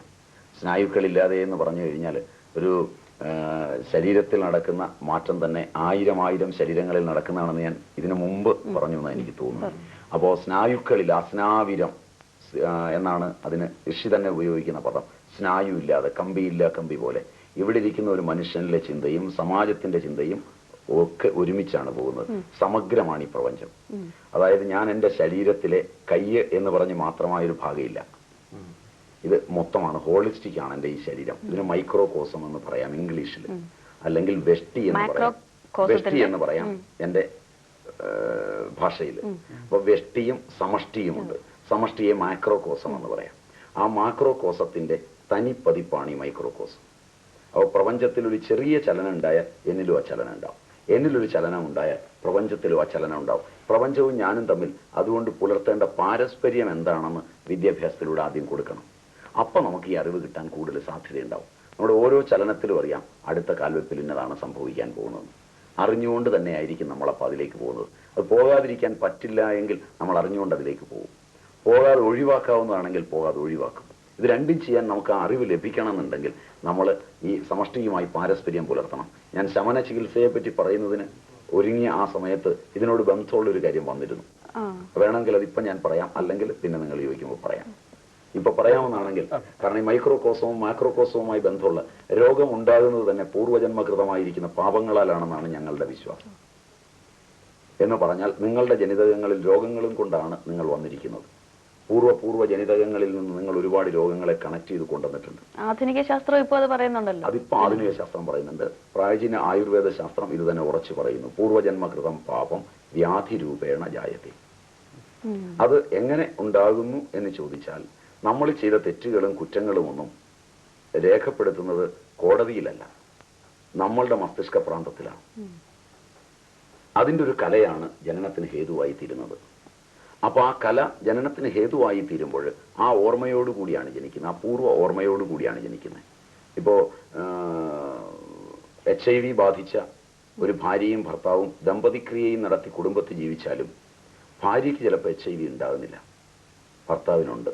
ഞാനൊരു 8-10 ഞാൻ റിപ്പോർട്ട് സഹിതം നിങ്ങളെ കാണിക്കാം, ഇതൊന്നും ബ്ലഫ് ചെയ്യാൻ പറയല്ല. അപ്പോ HIV ഹസ്ബൻഡിനുണ്ട്, വൈഫിനില്ല. ഒരു വസൂരി രോഗിയെ പരിചരിക്കാൻ 7 പേര് പോകുന്നതിൽ 2 പേർക്കുണ്ടാകുന്നു, ബാക്കിയുള്ളവർക്ക് ഉണ്ടാകുന്നില്ല. അതിനൊക്കെ നമ്മൾ പറയുന്ന ഇമ്മ്യൂണിറ്റി എന്നാണ് ഒരു പദം ഉപയോഗിക്കുന്നത്. HIV വരെ നമുക്ക് വേണമെങ്കിൽ ആ ഇമ്മ്യൂണിറ്റി ഒക്കെ കൊണ്ടുപോകാം. പക്ഷെ അതിന് പ്രാചീന ആചാര്യന്മാർ പറയുന്നത് വൈറസുകളോ അല്ലെങ്കിൽ ബാക്ടീരിയകളോ അമീബകളോ ഒന്നുമല്ല. രോഗത്തിന്റെ അടിസ്ഥാനം ഈ മനസ്സാണ്. മനസ്സ് നേരത്തെ രോഗം ബാധിച്ചതായതുകൊണ്ടാണ് ശരീരത്തിലേക്ക് വരുന്നവയെ അത് സ്വീകരിച്ച് രോഗമായി പരിണമിക്കുന്നത്. അതുകൊണ്ടൊരു ഭിഷഗ്വരൻ മനസ്സിനെ കുറിച്ചാണ് ആദ്യം അടിസ്ഥാനപരമായി പഠിച്ചിരിക്കേണ്ടത്. അതിന് ഔഷധത്തിൽ 2 കൽപ്പനകളുണ്ട്. ഒന്ന് ഭേഷജം, 2 ഔഷധം. ചിലത് ഔഷധം കൊണ്ട് മാത്രം മാറുന്ന രോഗങ്ങൾ, ചിലത് ഭേഷജം കൊണ്ട് മാത്രം മാറുന്ന രോഗങ്ങൾ, ചിലത് ഭേഷജവും ഔഷധവും ചേർത്ത് മാറുന്ന രോഗങ്ങൾ. ഭേഷജം എന്ന് പറഞ്ഞാൽ രോഗിയുടെ മനസ്സാണ്. ആ മനസ്സൊരു സജഷൻ കൊണ്ട് ചിലപ്പോൾ ഡോക്ടർക്ക് മാറ്റാൻ പറ്റും, ഒരു പ്രാർത്ഥന കൊണ്ട് മാറ്റാൻ പറ്റും, ഒരു ഉത്തമനായ വ്യക്തിയെ കാണുന്നത് കൊണ്ട് മാറ്റാൻ പറ്റും, ഒരാൾക്ക് 10 രൂപ ദാനം ചെയ്യുന്നത് കൊണ്ട് മാറ്റാൻ പറ്റും, ഒരു സാധനം എടുത്ത് ഒരാൾക്ക് കൊടുക്കുന്നത് കൊണ്ട് മാറ്റാൻ പറ്റും. അപ്പോൾ ഭേഷജം എന്ന് പറയുന്നത് ഒരു അനന്തമായ ശാഖയാണ്. അതിന് കാരണം ഈ പൂർവ്വജന്മകൃതമായിരിക്കുന്ന പാപസഞ്ചയങ്ങളാണ്. അവ ഉണ്ടാകുന്നതിനെ കുറിച്ച് ഭാരതീയ പൗരാണികരുടെ നിയമം അനുസരിച്ച് ഒരാൾ മരിക്കുമ്പോൾ എങ്ങനെയുള്ള വിചാരവുമായി മരിക്കുന്നുവോ അതിനനുസരിച്ച് അയാളുടെ ജനിതകം അടുത്ത ജനനം കൈക്കൊള്ളുന്നു എന്നാണ്. ജനിതകം എന്ന് നിങ്ങൾക്ക് വേണ്ടി പറഞ്ഞ പദമാണ്. ജന്മം കൈക്കൊള്ളുന്നുവെന്നാണ് ഞാൻ പറയേണ്ടത്. അത് നിങ്ങൾക്ക് വേണ്ടി നിങ്ങൾ അടുത്ത ചോദ്യം ചോദിക്കേണ്ട, അത് നിങ്ങൾക്ക് മനസ്സിലാകുന്ന ഭാഷ ആയിക്കോട്ടെ എന്ന് വിചാരിച്ച് ജനിതകം എന്ന് പറയാം. എം വാവി സ്മരൻ ഭാവം തെജത്യന്തേ കളയപരം തം തമേ വൈദി കൗന്ദേയ സദാ തദ്ഭാവ ഭാവിത എന്നാണ് ഗീതയിൽ പറയുക. ഇതിന് ഗീതയിൽ പറയുന്നത്, ഒരാൾ മരിക്കാൻ കിടക്കുമ്പോൾ അർജുന എന്ത് ഭാവങ്ങളാണോ അയാൾക്കുണ്ടാകുന്നത് അതേ ഭാവങ്ങളോടുകൂടിയാണ് അയാൾ ജനിക്കാൻ പോകുന്നത്. അതുകൊണ്ട് മരണസമയത്തെ അയാളുടെ വിചാരങ്ങളും വികാരങ്ങളും ഉത്തമമായിരിക്കണം. ഇതാണ് പരിഷ്കാരമുള്ള സംസ്കാരമുള്ള ഒരു ജനതയുടെ വിശ്വാസമായി കണക്കാക്കാവുന്നതെന്ന് തോന്നുന്നു. കാരണം എന്താണെന്ന് വെച്ചാൽ ആശുപത്രിയിൽ കിടന്നും രോഗിയായും അലറി വിളിച്ചും മരിക്കുന്ന ഒരുവൻ നാളെയും രോഗിയായി വരുന്നെങ്കിൽ സമാജം ഇനിയും ഒരുപാട് രോഗികളെ കാണാൻ കാത്തിരിക്കേണ്ടി വരും. ഇനിയും മെഡിക്കൽ കോളേജുകൾ ഉണ്ടാക്കുന്നത് നഷ്ടവുമല്ല. മറിച്ച് സമാജത്തിൽ രോഗിയല്ല എന്ന ബോധത്തോടുകൂടി ആരോഗ്യവാനായ ഒരാൾ മരിക്കാൻ പാകത്തിന് രോഗവും മരണവുമായി കോറിലേറ്റ് ചെയ്യാതിരിക്കണം. ആദ്യം പരിഷ്കൃത സമൂഹം രോഗത്തെയും മരണത്തെയും കോറിലേറ്റ് ചെയ്യരുത്. രോഗം വേറെ, രോഗം ഒരു താൽക്കാലിക തലമാണ്. മരണവുമായി രോഗത്തിന് ബന്ധമില്ല. ആരോഗ്യമുള്ളവനും മരണം സംഭവിക്കുന്നുണ്ട്. കാരണം ഉറക്കം പോലെ തന്നെ മരണവും ഒരു സംഭവം മാത്രമാണ്. അതിന് നിയമങ്ങളോ നിയാമകത്വങ്ങളോ ഇല്ല. അപ്പൊ ആ നിലയ്ക്ക് മരണത്തെ രോഗത്തിൽ നിന്ന് മാറ്റി നിർത്തി അപഗ്രഥിക്കുകയും പഠിപ്പിക്കുകയും മരണം അനിവാര്യമാണെന്ന് ബോധ്യപ്പെടുകയും മരിക്കാൻ വേണ്ടിയാണ് ഞാൻ ജനിച്ചിരിക്കുന്നതെന്ന് പഠിക്കുകയും മരണത്തെ കാത്തിരിക്കുവാനുള്ള തന്റെ ഇടം ഉണ്ടാക്കി കൊടുക്കുകയും ചെയ്യുന്ന ഒരു സമാജത്തെയാണ് അന്ന് അവർ വിഭാവനം ചെയ്തത്. അതിന്റെ ഭാഗമായിട്ടാണ് അവരുടെ പഠിപ്പിക്കലുണ്ടായി. അവരുടെ ചികിത്സാ ശാസ്ത്രങ്ങളും അതിനനുഗുണമാണ്. അതുകൊണ്ട് അതിനോട് താല്പര്യം തോന്നി അത് ചെയ്യും. അങ്ങ് ഈ ജനിതകം എന്ന് പറഞ്ഞു നമ്മുടെ രോഗങ്ങളുടെ അതൊക്കെ, അപ്പം ഇപ്പോഴ ജനിതകത്തിൽ ജനിതക ശാഖയിൽ അവരത് ജനിതക രഹസ്യങ്ങൾ മനസ്സിലാക്കി ഇത് മാറ്റാനായിട്ട് ശ്രമിക്കുന്നുണ്ട്. അതില് അത്രയും ഭാഗങ്ങളിൽ ജനിതക രഹസ്യങ്ങൾ മനസ്സിലാക്കിയെന്ന് ഇപ്പോൾ വിശ്വസിക്കുന്നു. കാരണം ശാസ്ത്രത്തിന്റെ എല്ലാ കണ്ടുപിടുത്തങ്ങളിലും മനസ്സിലാക്കിയെന്ന് ഫുൾ സ്റ്റോപ്പ് ഇടാൻ പറ്റില്ല എന്നൊരു ഒരു പരിമിതമുണ്ട്. കാരണം ഒരു സെമി കോളം വേണ്ടി വരും. കാരണം വെച്ചാൽ അത് മനസ്സിലാക്കി എന്ന വിശ്വാസത്തിൽ അവർ മുന്നേറുന്നതിനിടയിൽ ഒരു ഫ്ലോപ്പ് വന്നു കഴിഞ്ഞാൽ അത് വീണ്ടും അവർ തിരുത്തി എഴുതും. കാരണം അതുകൊണ്ടാണ് നമുക്ക് അജ്ഞേയമായ അതിന് പറയാവുന്ന ഒരു പ്രിൻസിപ്പിൾ കഷ്ടിച്ച് പറഞ്ഞിട്ടുള്ളത് ഫിസിക്സിലാണ്. അത് പറയുമ്പോൾ ഞാൻ വേറൊരു കാര്യം കൂടെ പറയേണ്ടി വരും. ജനിതകത്തെ പറ്റി പറഞ്ഞ പോലെ ഒരു കാര്യം കൂടെ പറയേണ്ടി വരും. ഭാരതീയ ആചാര്യന്മാര് ചികിത്സാ ശാസ്ത്രത്തിൽ എടുക്കുന്നത് രോഗിയും വൈദ്യനും തമ്മിലുള്ള 1-to-1 റിലേഷൻഷിപ്പാണ്. ആക്ച്വലി ഒരു വൈദ്യൻ ചികിത്സിക്കുന്നത് രോഗിയെയല്ല, അയാളെയാണ്. അതാണ് അതിന്റെ ഫണ്ടമെന്റൽ. ഇപ്പൊ എന്റെ മുമ്പിൽ ഒരു രോഗി എത്തിക്കഴിഞ്ഞാൽ ഞാൻ വൈദ്യനാണെങ്കിൽ, ഞാൻ ചെയ്യുന്ന അങ്ങനെയാണോ അല്ലയോ എന്ന് ക്വസ്റ്റ്യൻ ഇല്ല. വൈദ്യനാണെങ്കിൽ ആ ജനറൽ പ്രിൻസിപ്പിൾ മാത്രം പറഞ്ഞാൽ മതി. ആ ഒരു രോഗി മുമ്പിൽ എത്തിക്കഴിഞ്ഞാൽ ആ രോഗിയെ കാണുമ്പോൾ തന്നെ രോഗം ഞാൻ കാണുകയാണ്. ഇപ്പൊ എന്റെ ബോധത്തിൽ രോഗമായി, അയാൾക്കല്ല രോഗം. എന്റെ ബോധസത്തയിലാണ് രോഗം. ഞാനൊരു സമാജ പുരുഷനായി വികസിച്ചു. എന്റെ പരിമിത വ്യക്തിത്വം from my individuality to personality there is a development.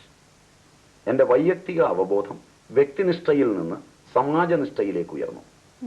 A psycho social evolution. 1959 നിങ്ങൾക്ക് ആധുനികമായ ഒരു പ്രമാണമാണ് അതിന് വേണ്ടതെങ്കിൽ 1959 ചിക്കാഗോ സർവകലാശാലയിൽ ഒരു സമ്മേളനം നടന്നിരുന്നു. അതിന്റെ അധ്യക്ഷൻ ജൂലിയൻ ഹെക്സലെ ആയിരുന്നു. സ്വാമി വിവേകാനന്ദന്റെ അല്ല. നിങ്ങൾ മൂളി ചിലപ്പം സ്വാമി വിവേകാനന്ദനെ ഓർത്തിട്ടായിരിക്കും. It is in 1883. അത് 83 മറ്റോ ആണെന്ന് എനിക്ക് തോന്നുന്നു. 1800-കളിലാണ്, 800-കളുടെ അന്ത്യത്തിലാണ്. ഇത് 1959-ലാണ്. 1959 ചിക്കാഗോയിൽ ആ സമ്മേളനം നടക്കുന്നത് ജൂലിയൻ ഹെക്സലയുടെ അധ്യക്ഷതയിലാണ്. വിശ്വപ്രസിദ്ധനായ ജീവശാസ്ത്രകാരനാണ് ജൂലിയൻ ഹെക്സലെ.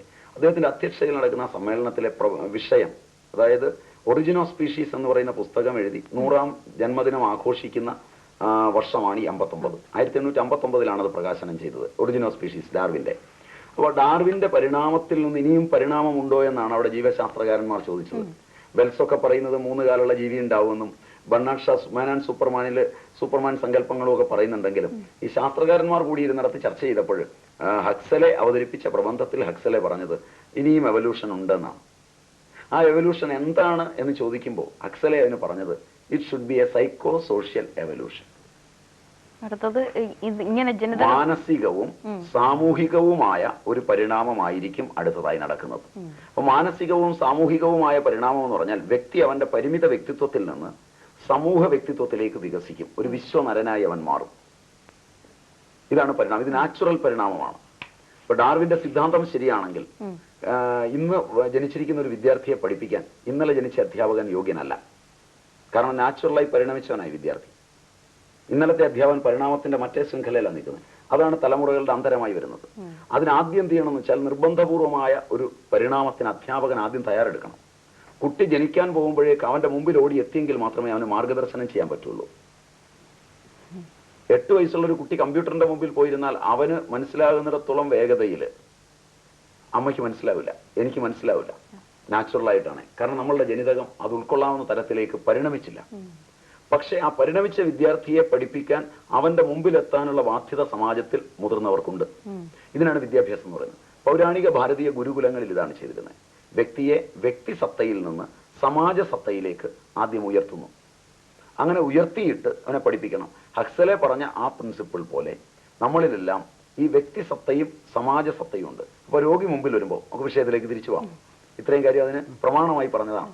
അപ്പോൾ രോഗി മുമ്പിൽ വരുമ്പോൾ രോഗിയുടെ സത്തയിലേക്ക് വൈദ്യൻ വികസിക്കണം. വൈദ്യന്റെ ശമ്പളത്തിലേക്കല്ല, വൈദ്യൻ നടത്തുന്ന ആശുപത്രിയിലേക്കല്ല, വൈദ്യന്റെ സാമാജിക അവബോധങ്ങളുടെ മറ്റു തലങ്ങളിലേക്കല്ല, വീട്ടില് MDക്ക് പഠിക്കാൻ ഭാര്യയുടെ അച്ഛൻ തന്ന പൈസയിലേക്കല്ല, മറിച്ച് മുമ്പിൽ നിൽക്കുന്ന രോഗിയുടെ വ്യക്തിസത്തയുടെ അനന്ത ഭൂമികയിലേക്ക് ഈ വ്യക്തി ഉയരും. അപ്പൊ ഞാൻ കണ്ടതാണ് രോഗം എന്റെയാണ്. ഞാൻ മരുന്ന് കൊടുക്കുകയല്ല, ഞാൻ മരുന്ന് കഴിക്കുകയാണ്. ഞാൻ കഴിക്കുകയാണെങ്കിൽ എന്തെല്ലാം കഴിക്കും അതേ കൊടുക്കാവൂ.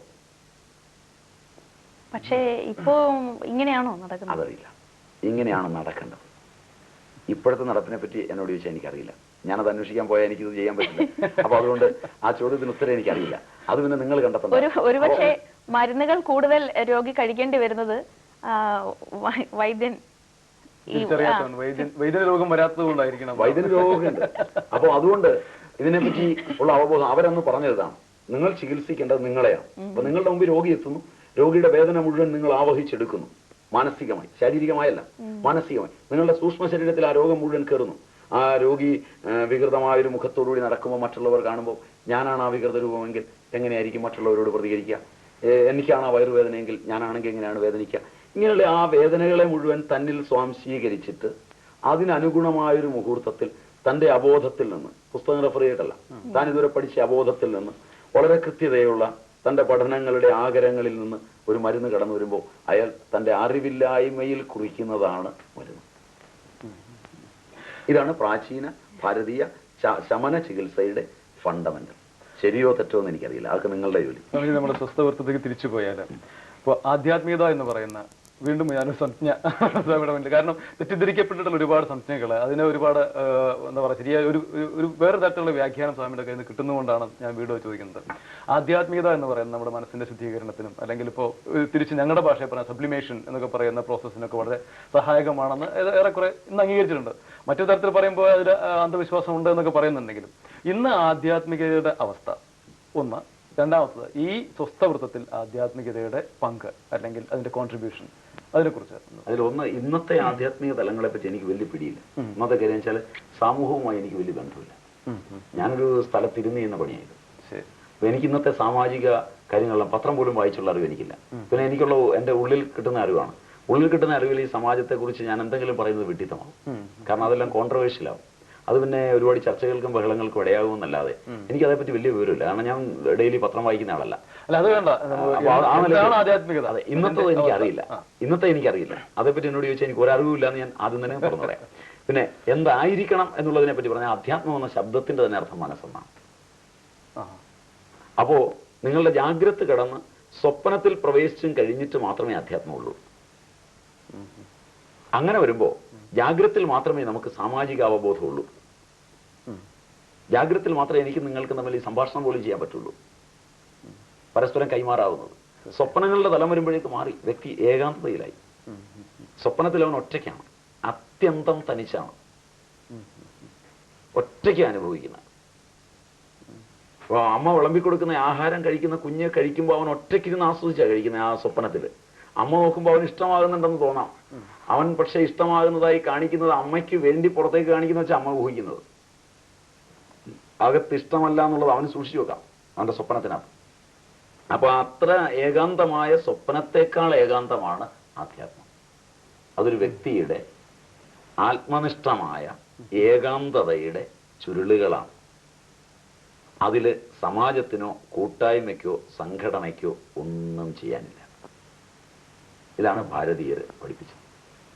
രണ്ടുപേർ ചേർന്ന് ഒന്നിച്ച് ആധ്യാത്മിക ലോകത്തിലൂടെ യാത്രയില്ല.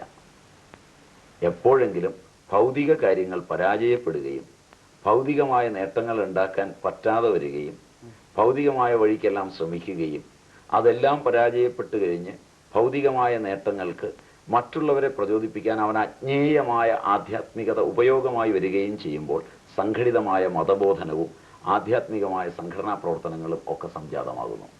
അതിന് മനുഷ്യൻ അധ്വാനിച്ചാൽ മതി, അതിന് മനുഷ്യൻ പിടിച്ചു പറിച്ചാൽ മതി, അതിന് പോയി വെട്ടിപ്പിടിച്ചാൽ മതി.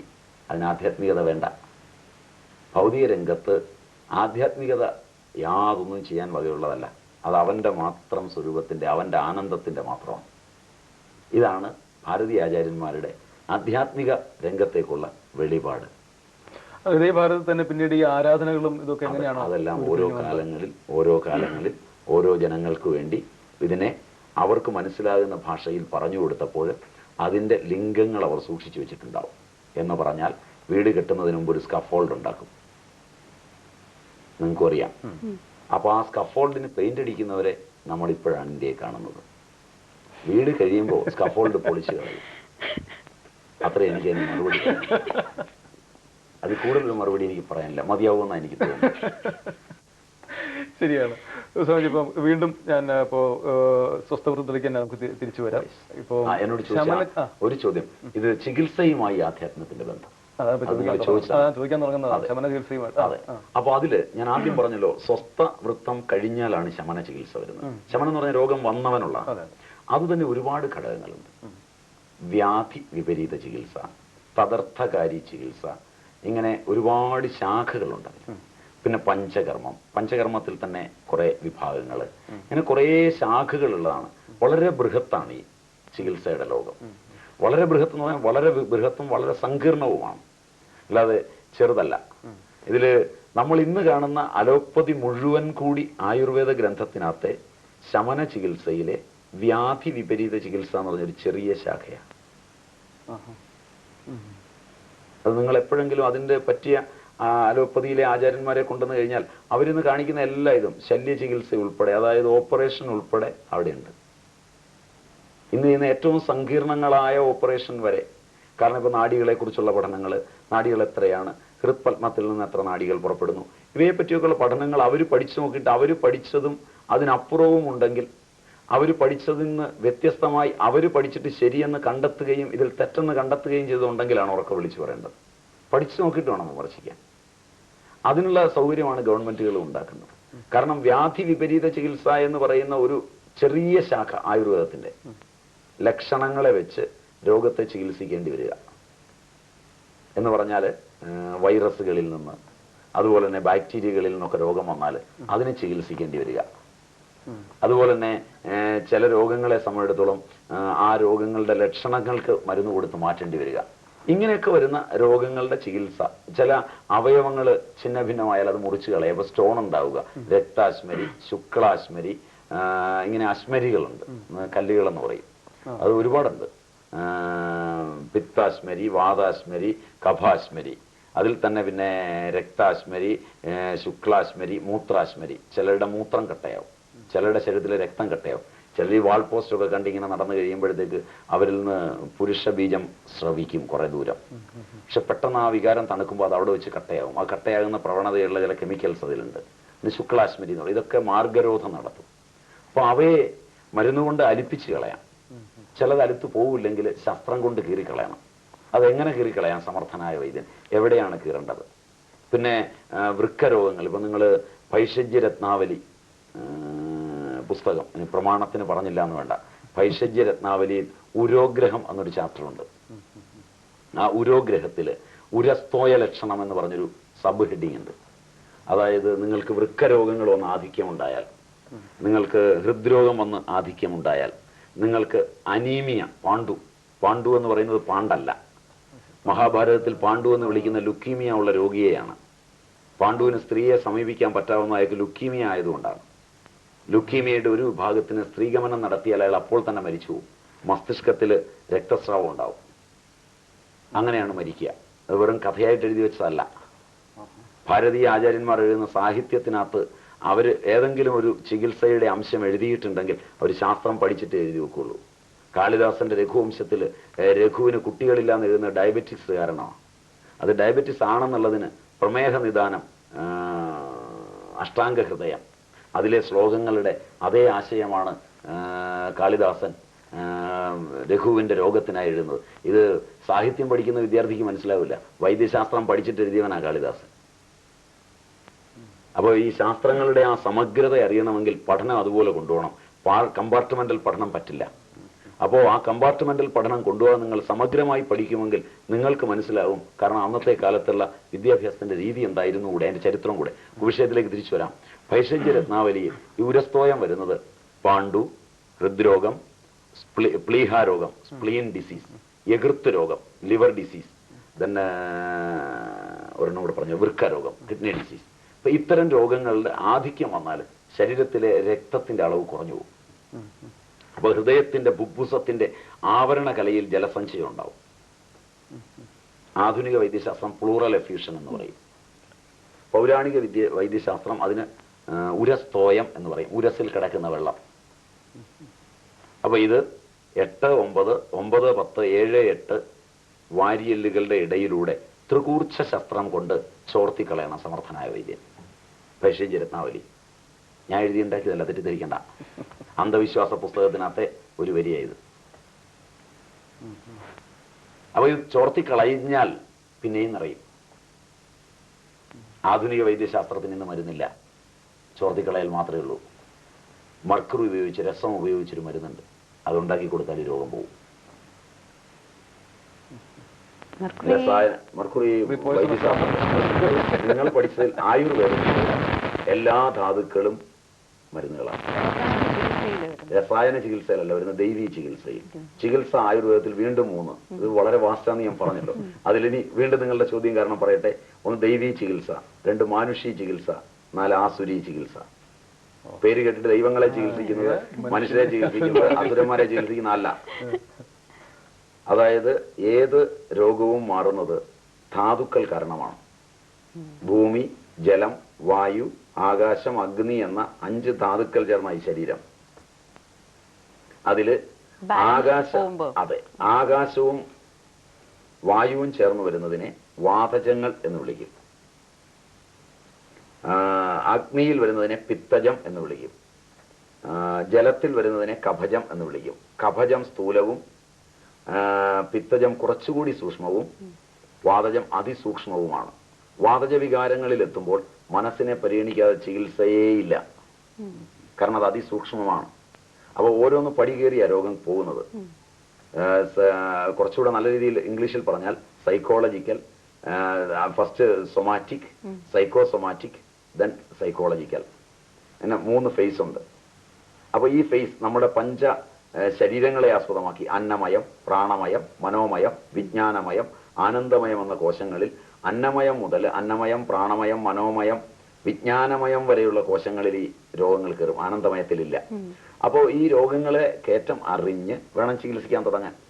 അപ്പോൾ അതിനവര് കണക്കാക്കുമ്പോൾ വളരെ നിഷ്ഠയോടുകൂടി, പരിനിഷ്ഠയോടുകൂടി ഇതിനകത്ത് ഏത് ധാതുവാണ് കുറവ്.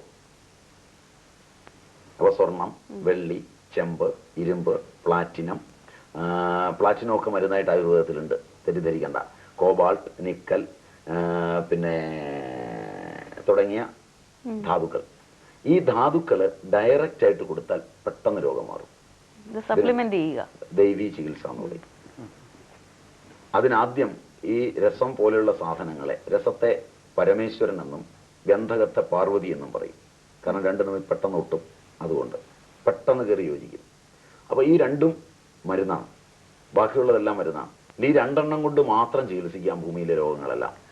ഒന്നുകിൽ ഗന്ധകം അല്ലെങ്കിൽ മർക്കുറി, ഇത് കിട്ടിയാൽ മതി. ഇത് ആയുർവേദത്തിന്റെ ഒരു ശാസ്ത്രശാഖയാണ്, ഒരു ഭാഗമാണ് ദൈവീ ചികിത്സയുടെ. ദൈവീ ചികിത്സയിൽ മർക്കുറി കൊണ്ട് മാത്രമുള്ള ചികിത്സ, ഗന്ധകവും ചേർത്തുള്ളത്. അത് രസവിദ്യയുടെ രസേശ്വരവാദം എന്നാണ് അതിന് പറയുന്നത്. അതിന്റെ പരമാചാര്യന്മാരിൽ ഒരാള്, രസവിദ്യയോട് ബന്ധപ്പെട്ട ഗ്രന്ഥങ്ങൾ നമുക്ക് ഒരുപാട് തന്നിട്ടുള്ള ആള്, ഒന്ന് ബുദ്ധന്റെ കാലത്തുള്ള നാഗാർജുനനാണ്. ബുദ്ധന് ശേഷം വന്ന നാഗാർജുനന്റെതാണ് അതിലുള്ള ഗ്രന്ഥങ്ങൾ. രസവൈശേഷികം പോലുള്ള കുറേ ഗ്രന്ഥങ്ങളുണ്ട്. മുഴുവൻ ആൽക്കമിയാണ്. എങ്ങനെ ഇതിനെ സ്ഫുടം പറയട്ടെ, തീർന്നിട്ട് ഞാൻ പറഞ്ഞ് തീർന്നിട്ട് ചോദിച്ചോളൂ, ചോദ്യം വെച്ചോളൂ കയ്യിൽ. അപ്പം ചിലപ്പോൾ അതിനകത്ത് തന്നെ ഉത്തരം ഉണ്ടാവുക ചോദിക്കാനുള്ളത്.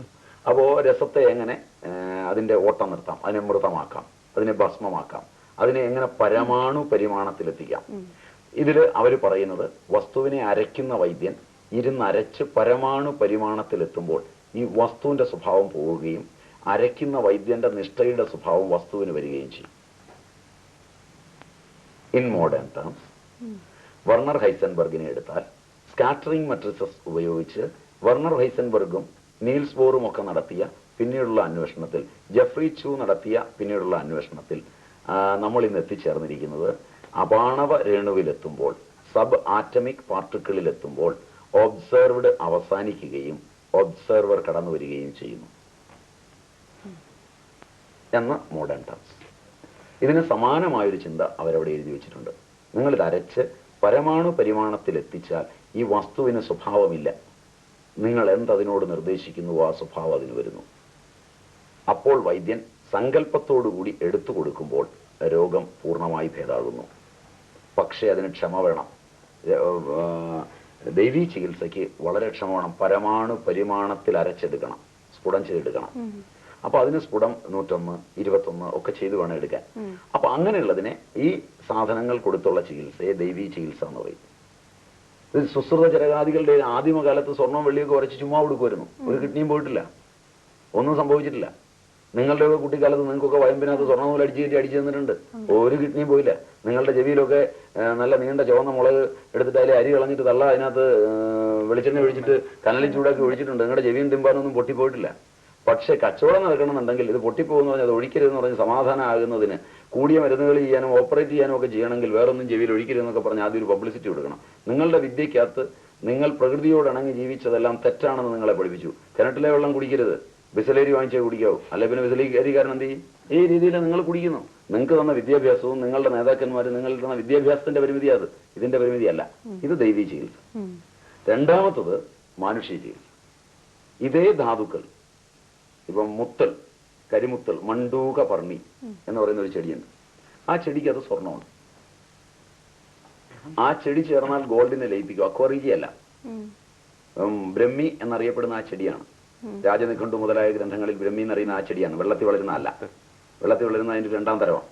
അപ്പോ കരയ്ക്ക് വളരുന്ന, ഇവിടെയൊക്കെ കൊടവൻ എന്ന് പറയും. നിങ്ങളുടെ തിരുവനന്തപുരം കൊടവൻ. അപ്പൊ ഈ കൊടവന്റെ ഇത് ചേർത്തിട്ടാണ് സാരസ്വ അരിഷ്ടമൊക്കെ കെട്ടിയുണ്ടാക്കുന്നത്. അപ്പൊ അതിന് ചെയ്യുന്നത് ചില കഷായത്തിനകത്ത് സ്വർണം പാളിയായിട്ട് അടിച്ചിട്ട് അതിനകത്ത് ഇടുകയാണ്. അതിനകത്ത് ലയിക്കുകയാണ് ചെയ്യുന്നത്. അക്വറിജിയിലല്ല ലയിക്കുന്നത്, ഈ കഷായത്തിനകത്താണ് ലയിക്കുന്നത്.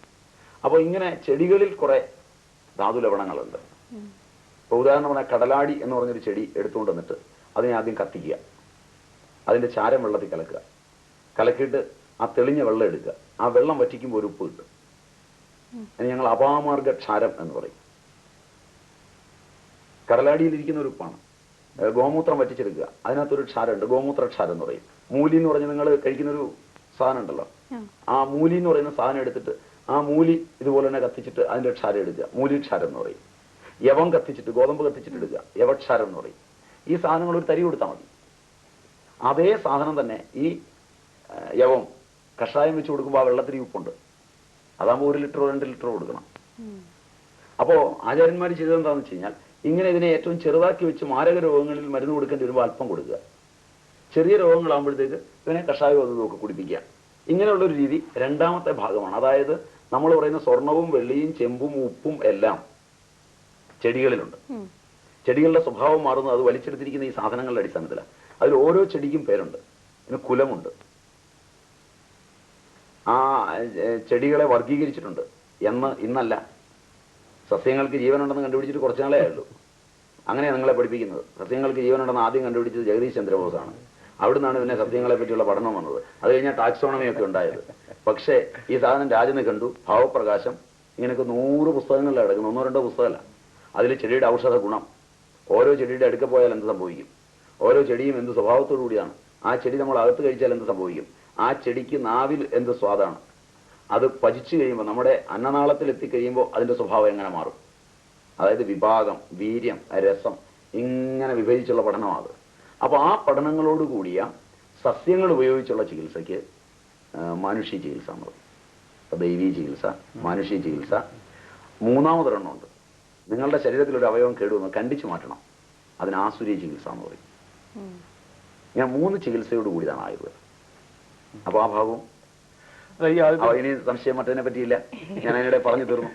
അല്ല, ഈ ദേവി ചികിത്സ എന്ന് പറയുന്നത് തന്നെയാണെന്ന് തോന്നുന്നു ഇപ്പോ വേറൊരു സിദ്ധ വൈദ്യം എന്ന് പറയുന്ന ഇതിന്റെ അനന്ത പുസ്തകങ്ങളുള്ളപ്പോൾ തമിഴ്നാട്ടിൽ നിന്ന് രൂപപ്പെട്ട കുറെ പുസ്തകങ്ങളുണ്ട്, വടക്കേന്ത്യയിൽ നിന്ന് രൂപപ്പെട്ട കുറെ പുസ്തകങ്ങളുണ്ട്, ടിബറ്റിൽ നിന്ന് രൂപപ്പെട്ട പുസ്തകങ്ങളുണ്ട്. ഇതൊക്കെ സങ്കീർണമായ ഒരുപാട് പുസ്തകങ്ങളുടെ ലോകമാണ്. അപ്പൊ തമിഴ്നാട്ടിൽ നിന്ന് സിദ്ധന്മാർ എന്നറിയപ്പെടുന്ന, തമിഴ് സിദ്ധന്മാർ എന്നറിയപ്പെടുന്ന കുറെ ആളുകൾ, ഇപ്പൊ ഉദാഹരണം പറഞ്ഞു കഴിഞ്ഞാൽ ഭൃഗു, ഇങ്ങനെ കുറെ ആളുകൾ എഴുതിയ കുറെ പുസ്തകങ്ങളുണ്ട്. അഗസ്ത്യമുനിയാണ് ഇതിന്റെ അഗസ്ത്യ പടലങ്ങൾ എന്ന് പറയും, അഗസ്ത്യർ പടലം എന്നാണ് അതിന് പറയാ. അപ്പൊ അഗസ്ത്യർ പടലമായിട്ട് അഗസ്ത്യർ എഴുതിയിട്ടുണ്ട്, അഗസ്ത്യരുടെ ശിഷ്യന്മാർ പ്രചരിപ്പിച്ചുകൊണ്ട്. അങ്ങനെ വരുന്ന ഈ പുസ്തകങ്ങളിൽ ഉൾപ്പെടുന്നതിന് സിദ്ധവൈദ്യം എന്ന് പറയും. അങ്ങനെയാണ് തോന്നിയിരിക്കുന്നത്.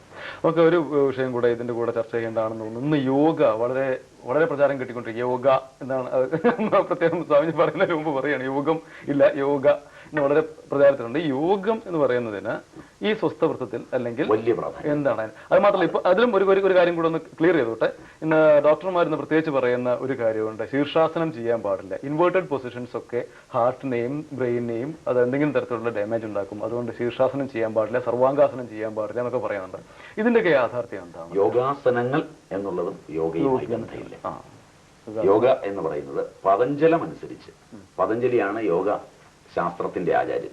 യോഗത്തെ ഒരു ശാസ്ത്രമായി കൊണ്ടിരുന്ന പതഞ്ജലിയാണ്. അതിനാദ്യത്തെ ഭാഷ്യം എഴുതുന്ന വ്യാസനാണ്. പിന്നെ വാർത്തികം രചിക്കുന്നത് ശ്രീശങ്കരനാണ്. ഈ 3 ആചാര്യന്മാരുടെയും പുസ്തകം എടുത്താൽ യോഗം ചിത്തവൃത്തി നിരോധമാണ്.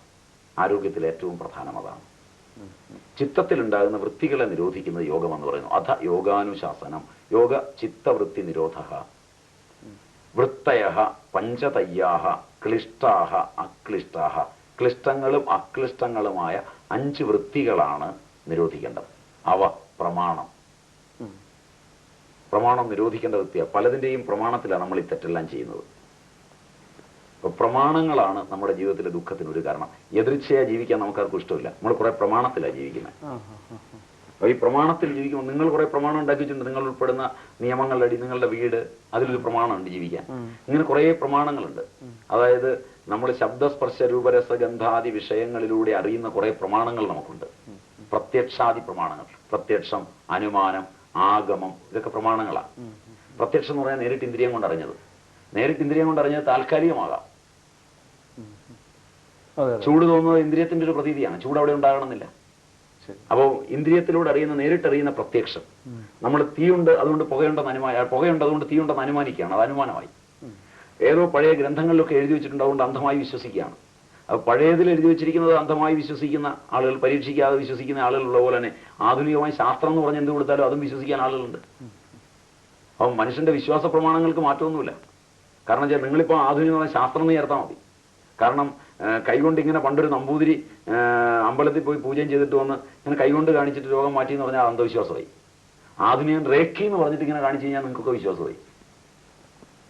സാധനം ഒന്ന് തന്നെയാണ് പ്രമാണത്തിന്. കാരണം ആധുനിക ശാസ്ത്രത്തിന്റെ കുറെ സാങ്കേതിക ശബ്ദങ്ങളുടെ ജാടയിലാണ്, ജാർഗനിലാണ് രണ്ടും വിശ്വാസമാകുന്നത്. അപ്പൊ അതുകൊണ്ട് പ്രമാണം എന്ന് പറയുന്നത് പ്രത്യക്ഷ, അനുമാന, ആഗമങ്ങളാണ് പ്രമാണം.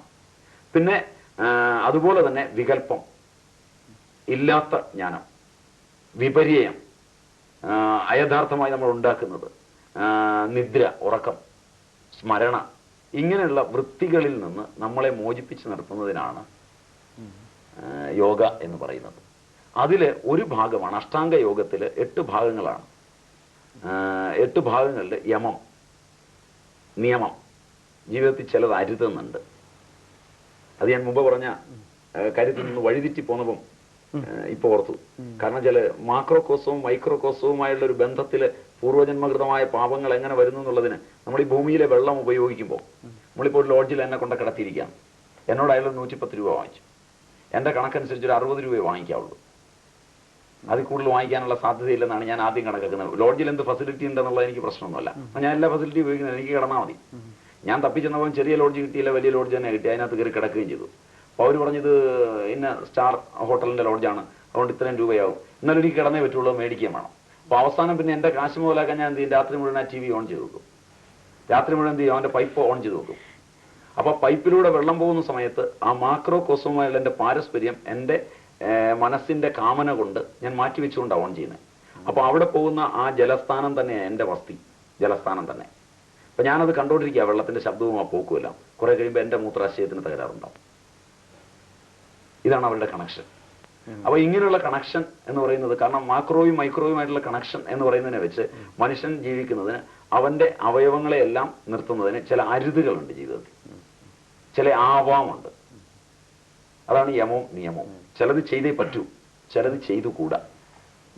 യമം നിയമം. രണ്ട്, സ്വസ്ഥമായിരിക്കണം. മനസ്സിലാണ് മനുഷ്യനിരിക്കുന്നത്. ആസനം എന്ന് പറഞ്ഞു കഴിഞ്ഞാൽ മനസ്സ് സ്വസ്ഥമായിരിക്കുക എന്നർത്ഥം. പത്മാസനത്തിൽ ഇരുന്നിട്ട് മനസ്സ് സ്വസ്ഥമല്ലെങ്കിൽ അത് ആസനമല്ല. വജ്രാസനത്തിൽ ഇരുന്നിട്ട് മനസ്സ് സ്വസ്ഥമല്ലെങ്കിൽ ആസനമല്ല. അപ്പം ആസനം, ദെൻ പ്രാണായാമം, സ്ഥിര സുഖമാസനം എന്നാണ് പതഞ്ജലി പറയുന്നത്. അല്ലാതെ നിങ്ങൾ തലയും കുത്തിരിക്കാനൊന്നും അദ്ദേഹവും പറയുന്നില്ല. സ്ഥിര സുഖമാസനം, സ്ഥിരമായും സുഖമായും ഒരിടത്തിരിക്കുക, അസ്വസ്ഥതയില്ലാതെ. ആ സ്ഥിരമായും സുഖമായും ഒരിടത്തിരുത്തിയാൽ ഹാർട്ടിന്റെയും മറ്റുള്ളതിൻ്റെയും ഒക്കെ രോഗങ്ങൾ മാറും, പ്രശ്നങ്ങളിൽ നകന്ന്. അപ്പം ആസനം. പ്രാണായാമം, പ്രച്ഛർദന വിധാരണാഭ്യാം വാ പ്രാണസ്യ. പ്രാണൻ എങ്ങനെയാണ് എടുക്കേണ്ടത്, എങ്ങനെയാണ് വിടേണ്ടത്, എങ്ങനെയാണ് നിർത്തേണ്ടതെന്ന് അവികലമായ ഒരു രീതി നമുക്കുണ്ട്. അതിനെ ഭംഗിയാക്കി കൊണ്ടുപോകുക എന്നുള്ളതാണ് പ്രജ്ജർദനവും വിധാരണവും.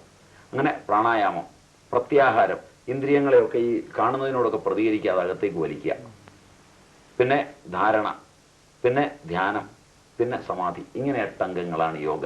ഇത് വളരെ പ്രയോജനപ്രദമാണ് ചികിത്സാ ശാസ്ത്രത്തിൽ. ഇത് ആദ്യം അനുഷ്ഠിക്കേണ്ടത് വൈദ്യനാണ്. വൈദ്യൻ അനുഷ്ഠിച്ചിട്ട് മരുന്നെടുത്താൽ ആ മരുന്നിൽ അയാളുടെ മനസ്സ് കയറിക്കൂടും. അങ്ങനെ കയറിക്കൂടാത്ത മരുന്നൊന്നും മരുന്നല്ല.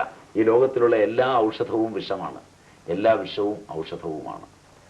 നമ്മൾ ആയുർവേദത്തിന്റെ കാര്യം പറഞ്ഞ പോലെ തന്നെ ഇപ്പൊ സംസാരിക്കുകയാണെങ്കിൽ ഒരുപാട് നേരം സംസാരിക്കാൻ ഒരു കാര്യമുണ്ട്. പക്ഷേ വേറെ ഇപ്പൊ നമ്മളൊന്ന് വൈൻഡപ്പ് ചെയ്യാനായിട്ട് ഞാൻ അവസാന കാര്യം ചോദിച്ചത്, നമ്മുടെ ഈ പറഞ്ഞ പോലെ ഈ പേന എന്ന് പറഞ്ഞാൽ എൻ്റെ മനസ്സിലൊരു ധാരണയുണ്ട്, ഇത് ഇന്ന പോലെ എഴുതാനുള്ളതാണ്, അല്ലെങ്കിൽ ഇത് പാർക്കറാണ്, ഇത്തരത്തിലുള്ള ഒരു ധാരണയുണ്ട്. ഒരു രോഗിക്കും ഇത്തരത്തിലൊരു ധാരണയുണ്ട്. ചികിത്സ ഇന്നതാണ്, വൈദ്യൻ ഇന്നതാണ്, മരുന്ന് ഇന്നതാണ് എന്നൊക്കെ ഒരു തരം ധാരണ വെച്ചുകൊണ്ടാണ് എല്ലാ രോഗികളും. അപ്പൊ സ്വാമിജിയുടെ ഈ പുതിയ ചിന്തയും വെച്ചുകൊണ്ട് ഈ ഒരു അടിസ്ഥാനത്തിൽ ആണല്ലോ സ്വാമിജിയുടെ ചികിത്സ തീർച്ചയായിട്ടും ഉണ്ടാവുന്നത്. ഈ വരുന്ന രോഗികളുടെ പ്രതികരണം എന്താണ്? എന്നെ സംബന്ധിച്ചിടത്തോളം നല്ല പ്രതികരണം ആണ്, വളരെ നല്ല പ്രതികരണമാണ്. ഞാൻ എന്നെ കാണാൻ വരുന്ന ആളുകളോട് മുൻകാലങ്ങളിലാണെങ്കിൽ അവർ വരുമ്പോൾ സാധാരണക്കാരായ എന്നെ കാണാൻ വന്നിരുന്നു. അതായത് എന്നെ ആർക്കും അറിയില്ലായിരുന്നു, എന്നെ അറിയാൻ ഞാൻ ഇടകൊടുക്കാറുമില്ല. അപ്പോൾ ആ നിലയിൽ എന്നെ കാണാൻ വന്നിരുന്നത് സാധാരണക്കാരാണ്. സാധാരണക്കാരായ ആളുകൾ വരുമ്പോൾ അവർ ഞാൻ അങ്ങോട്ട് പറയാതെ തന്നെ എല്ലാ മര്യാദകളും പാലിക്കും. വരുന്ന സ്ഥലത്ത് മര്യാദയോടുകൂടി അവർ നിൽക്കും. അപ്പോൾ ഞാൻ അവിടെ ഒരു പേപ്പർ വെച്ചിരിക്കും. ഇത് വരുന്ന ഓർഡർ കഴിയുന്നതും അവർ വരുമ്പോൾ തന്നെ അവരെ പറഞ്ഞു വിടാൻ ശ്രമിക്കും. അധികം കാത്തിരുത്താറില്ല, നിർത്താറില്ല. അപ്പോൾ പിന്നെ അത് എനിക്ക് പുതിയ പുതിയ ആളുകൾ വരാൻ തുടങ്ങി. അതായത് സമ്പന്നരും സമൂഹത്തിൽ വിദ്യാഭ്യാസമുള്ളവരും ഒക്കെ ആളുകൾ എന്നെ കാണാൻ വരാൻ തുടങ്ങി. അത് ഇവർ പറഞ്ഞു കേട്ടാണ്. അങ്ങനെ പറഞ്ഞു കേട്ടുള്ള ഒരു തലത്തിൽ വരാൻ തുടങ്ങി. അവർ വന്നു കഴിഞ്ഞപ്പോൾ ഈ നിയമങ്ങൾക്കൊക്കെ മാറ്റം വരാൻ തുടങ്ങി. അവർ ചിലരെ വിട്ട് പേര് എഴുതിപ്പിക്കാൻ തുടങ്ങി. വലിയ വലിയ ആളുകളെ വിളിച്ച് റെക്കമെൻഡ് ചെയ്യിപ്പിക്കാൻ തുടങ്ങി. ആദ്യം വിടണം എന്നുള്ളതായി. അപ്പോൾ മത്സര ലോകത്തേക്ക് വരാൻ തുടങ്ങി. എന്ന് പറഞ്ഞാൽ ഇപ്പോൾ ഈ കലാ മത്സരങ്ങളിലൊക്കെ ഉള്ള പോലെ ഒന്നാമനാകാനുള്ള ഒരു പ്രവണത. മരുന്നിന് പ്രാധാന്യമൊന്നുമില്ല, ഒന്നാമതൊന്ന് മേടിച്ചുകൊണ്ട് പോയാൽ. അതിലേറ്റവും രസകരമായ കാര്യം എന്താ വെച്ചാൽ, ഈ വളരെ ഉയർന്നവരായ ആളുകൾ, സമ്പന്നരായ ആളുകൾ അച്ഛന് വേണ്ടി മരുന്ന് മേടിക്കാനോ മക്കൾക്ക് വേണ്ടി മരുന്ന് മേടിക്കാനോ ഒക്കെ വരുന്ന ആളുകൾ വന്നിട്ട് ഈ മരുന്ന് മേടിക്കുമ്പോൾ മരുന്ന് തന്നെ അവിടെ ഇട്ടിട്ട് പോകും. കാരണം ഈ മത്സരത്തിൽ ഒന്നാമനായാൽ മതി. ഒന്നാമനായപ്പോൾ ചികിത്സ കഴിഞ്ഞു. ചിലപ്പോൾ അത് ഓട്ടോറിക്ഷ വെച്ച് മറന്നു പോകും. ആദ്യം നെട്ടോട്ടത്തിലൊന്ന് മേടിച്ചു, പിന്നെ അങ്ങ് പോയി കഴിഞ്ഞാൽ ഉടനെ അവരുടെ പണി തീർന്നു. അപ്പോൾ ചില നേരത്തെ ഒന്ന് പേരെഴുതിക്കും, 10-30 പേരുടെ പേരെഴുതി വെക്കും. ഇങ്ങനെയൊക്കെ തുടങ്ങി. ആ പേരെഴുത്ത് നിർത്തിയിട്ട് ഒന്ന് നേരെ നിന്നാൽ മതി എന്നായി. പിന്നെ ഈ വരുമ്പോഴേ അവർക്ക് എടുത്തു കൊടുക്കുന്ന പരിപാടി നമ്മൾ നിർത്തി. കാരണം സാധാരണക്കാരൻ്റെ ചിന്ത പോലെ അത് ഉൾക്കൊള്ളാൻ അവർക്ക് പറ്റില്ല എന്നുള്ളതും 10 മണിന്നൊരു സമയം വെച്ചു. 10 മണിക്ക് അവരെല്ലാം എത്തിക്കഴിഞ്ഞാൽ 10 മണിക്ക് എത്തുന്ന ആളുകളെ അത് നിർത്തി അവരോട് ഈ കണ്ടീഷൻസ് പറയും. രോഗം മാറുന്നതിന് ഭേഷജം എന്നൊരു കണക്കുണ്ട്, ഇവിടെ മത്സരിക്കാൻ വരണ്ട എന്ന് പറഞ്ഞ് അരമണിക്കൂർ അവരോട് കാര്യങ്ങൾ പറഞ്ഞ് മനസ്സിലാക്കും. എന്നിട്ട് അവരോട് പറയും, ഇത്രയും കാര്യങ്ങൾ നിങ്ങൾ കേട്ടതിൽ നിന്ന് നിങ്ങളുടെ അഭിമാനം വ്രണപ്പെടുകയോ വേണ്ടാന്ന് തോന്നുകയോ ചെയ്താൽ നിങ്ങൾക്ക് ഇവിടെ തിരിച്ചു പോകാം. പക്ഷേ നിങ്ങൾ പെട്ടെന്ന് ഇറങ്ങിപ്പോകുമ്പോൾ ആളുകൾ നിങ്ങളെ നോട്ട് ചെയ്യുമെന്ന് നിങ്ങൾ പേടിക്കണ്ട. ഞാൻ അകത്തേക്ക് കയറി കഴിഞ്ഞ് ക്യൂവിൽ നിന്ന് ചായ കുടിക്കാനെന്ന വ്യാജന പോയാൽ മതി. അതിന് നിങ്ങൾക്ക് ഇഷ്ടം പോലെ ചാൻസ് ഉണ്ട്. അതല്ല, നിൽക്കണം തോന്നിയാൽ നിൽക്കാം. അങ്ങനെയാണ് ഇന്ന് ഞാനിത് ചെയ്തുകൊണ്ടിരിക്കുന്നത്. അപ്പോൾ എനിക്കതൊരു റിസർച്ച് എന്ന നിലയിലാണ് മനസ്സിനെക്കുറിച്ച്. എനിക്കറിയാവുന്നത് കൊണ്ട് ചെയ്യല്ല, അറിയണമെന്ന് ആഗ്രഹമുള്ളത് കൊണ്ട് ചെയ്യാം. ഞാൻ ചെയ്യുന്നതെല്ലാം എനിക്കറിയണം എന്ന ആഗ്രഹത്തിൽ ചെയ്യുന്നതാണ്. എനിക്കറിയാം എന്നുള്ളത് കൊണ്ട് ഞാൻ ഇതുവരെ ഒരു കാര്യവും ചെയ്തിട്ടില്ല. നിങ്ങളോടിപ്പോൾ സംസാരിച്ചത് ഉൾപ്പെടെ പക്ഷേ അതിൽ നിങ്ങളോട് സംസാരിച്ചതിലും, കാരണം ഞാൻ മാത്രമേ പറഞ്ഞുള്ളൂ എന്ന തോന്നൽ എനിക്കുണ്ട്, അതുകൊണ്ട് തന്നെ അറിയാൻ പറ്റിയില്ല എന്ന ചെറിയ പരിമിതിയുമുണ്ട്. കാരണം അതുകൊണ്ട് അറിയുക എന്നുള്ളതിന് വേണ്ടിയാണ് ഞാൻ സംസാരിക്കുന്നതും, അറിയുന്നതിന് വേണ്ടിയാണ് ഞാനിത് ചെയ്യുന്നതും. അറിയുക എന്നുള്ളത് മാത്രമേ എൻ്റെ ലക്ഷ്യത്തിലുമുള്ളൂ. ഏതായാലും ഈ അറിവ് മറ്റുള്ളവർക്ക് മറ്റൊരു രീതിയിൽ പ്രയോജനപ്പെടുന്നു എന്നുള്ളത് സ്വാമിജി അറിയാത്ത മറ്റൊരു ഇതായിരിക്കാം. സ്വാമിജി അറിയാൻ ശ്രമിക്കും തോറും ഈ അറിവ് സമൂഹത്തിന് അല്ലെങ്കിൽ സമുദായത്തിന് മറ്റൊരു രീതിയിൽ അതിന്റെ ഫലം സമുദായത്തിലേക്ക് പോയിക്കൊണ്ടിരിക്കുന്നു എന്നുള്ളതാണ് അതിന്റെ മറ്റൊരു വശം എന്ന് എനിക്ക് തോന്നുന്നു. ഏതായാലും ഇന്ന് സ്വാമിജി ഇത്രയും തിരക്കിനിടയ്ക്ക് ഇവിടെ വരാനും ഇത്രയും കാര്യങ്ങൾ സംസാരിക്കാനും സന്മനസ് കാട്ടിയതിന് വളരെ നന്ദി. നമസ്കാരം. നമസ്കാരം. ആയുർവേദത്തെക്കുറിച്ചും വിദ്യാഭ്യാസത്തെക്കുറിച്ചും നമ്മളെക്കുറിച്ചും ഒക്കെയുള്ള ഒട്ടേറെ ധാരണകൾ തകർക്കുന്നതായിരുന്നു ശ്രീ നിർമ്മലാനന്ദഗിരി സ്വാമിജിയുമായുള്ള ഒരുപാട് പൊളിച്ചെഴുതലുകൾ, ഒരുപാട് തിരിച്ചറിവുകൾ, ഒരുപാട് ചിന്തിക്കാനുള്ള എന്താ പറയാ ഫുഡ് ഫോർ തോട്ട് എന്ന് പറയില്ലേ, നമ്മൾ ഇതൊക്കെയായിരുന്നോ ഇതൊക്കെയാണോ എന്ന് നമ്മൾ ചിന്തിച്ചു പോകുന്ന ചില മുഹൂർത്തങ്ങൾ. നിങ്ങളുടെ എല്ലാവരും കണ്ടുകൊണ്ടിരുന്നതാണ് ഇന്റർവ്യൂ. നിങ്ങളുടെ ആ പരിപാടിയെ കുറിച്ചുള്ള നിങ്ങളുടെ അഭിപ്രായങ്ങൾ ഞങ്ങളെ എഴുതി അറിയിക്കുക. തീർച്ചയായിട്ടും എന്താ പറയുക, എല്ലാറ്റിനും ഒരു രണ്ടു വശം ഉണ്ടാവുമല്ലോ, എല്ലാറ്റിനും രണ്ടു വശങ്ങൾ കാണുമല്ലോ. ഈ അഭിപ്രായങ്ങളോട് പൂർണ്ണമായിട്ട് യോജിക്കാൻ കഴിയാത്തവർ കാണുമായിരിക്കും മിക്കവാറും. കാരണം ഇന്ന് മോഡേൺ സയൻസ് വളരെ വളർന്നിരിക്കുകയാണ്, മോഡേൺ മെഡിസിൻ വളരെയധികം വളർന്നിരിക്കുകയാണ്. അതിൻ്റെ കാഴ്ചപ്പാടിൽ ഇതിനെ വിലയിരുത്തുന്ന ആളുകളുണ്ടാവാം. എന്തൊക്കെയായിരുന്നാലും അത് ഞങ്ങളെ എഴുതി അറിയിക്കാൻ ഞങ്ങൾക്കതൊരു പ്രോത്സാഹനമായിരിക്കും. ഇന്നത്തെ മൊത്തം പരിപാടികളെക്കുറിച്ചും നിങ്ങളുടെ അഭിപ്രായങ്ങൾ അറിയാൻ ആഗ്രഹമുണ്ട്. ഇന്നത്തെ ശുഭദിനം ഇവിടെ പൂർണ്ണമാവുകയാണ്. എല്ലാവർക്കും ഒരു നല്ല ദിവസം നേരുന്നു. ശുഭദിനം. ശുഭദിനം.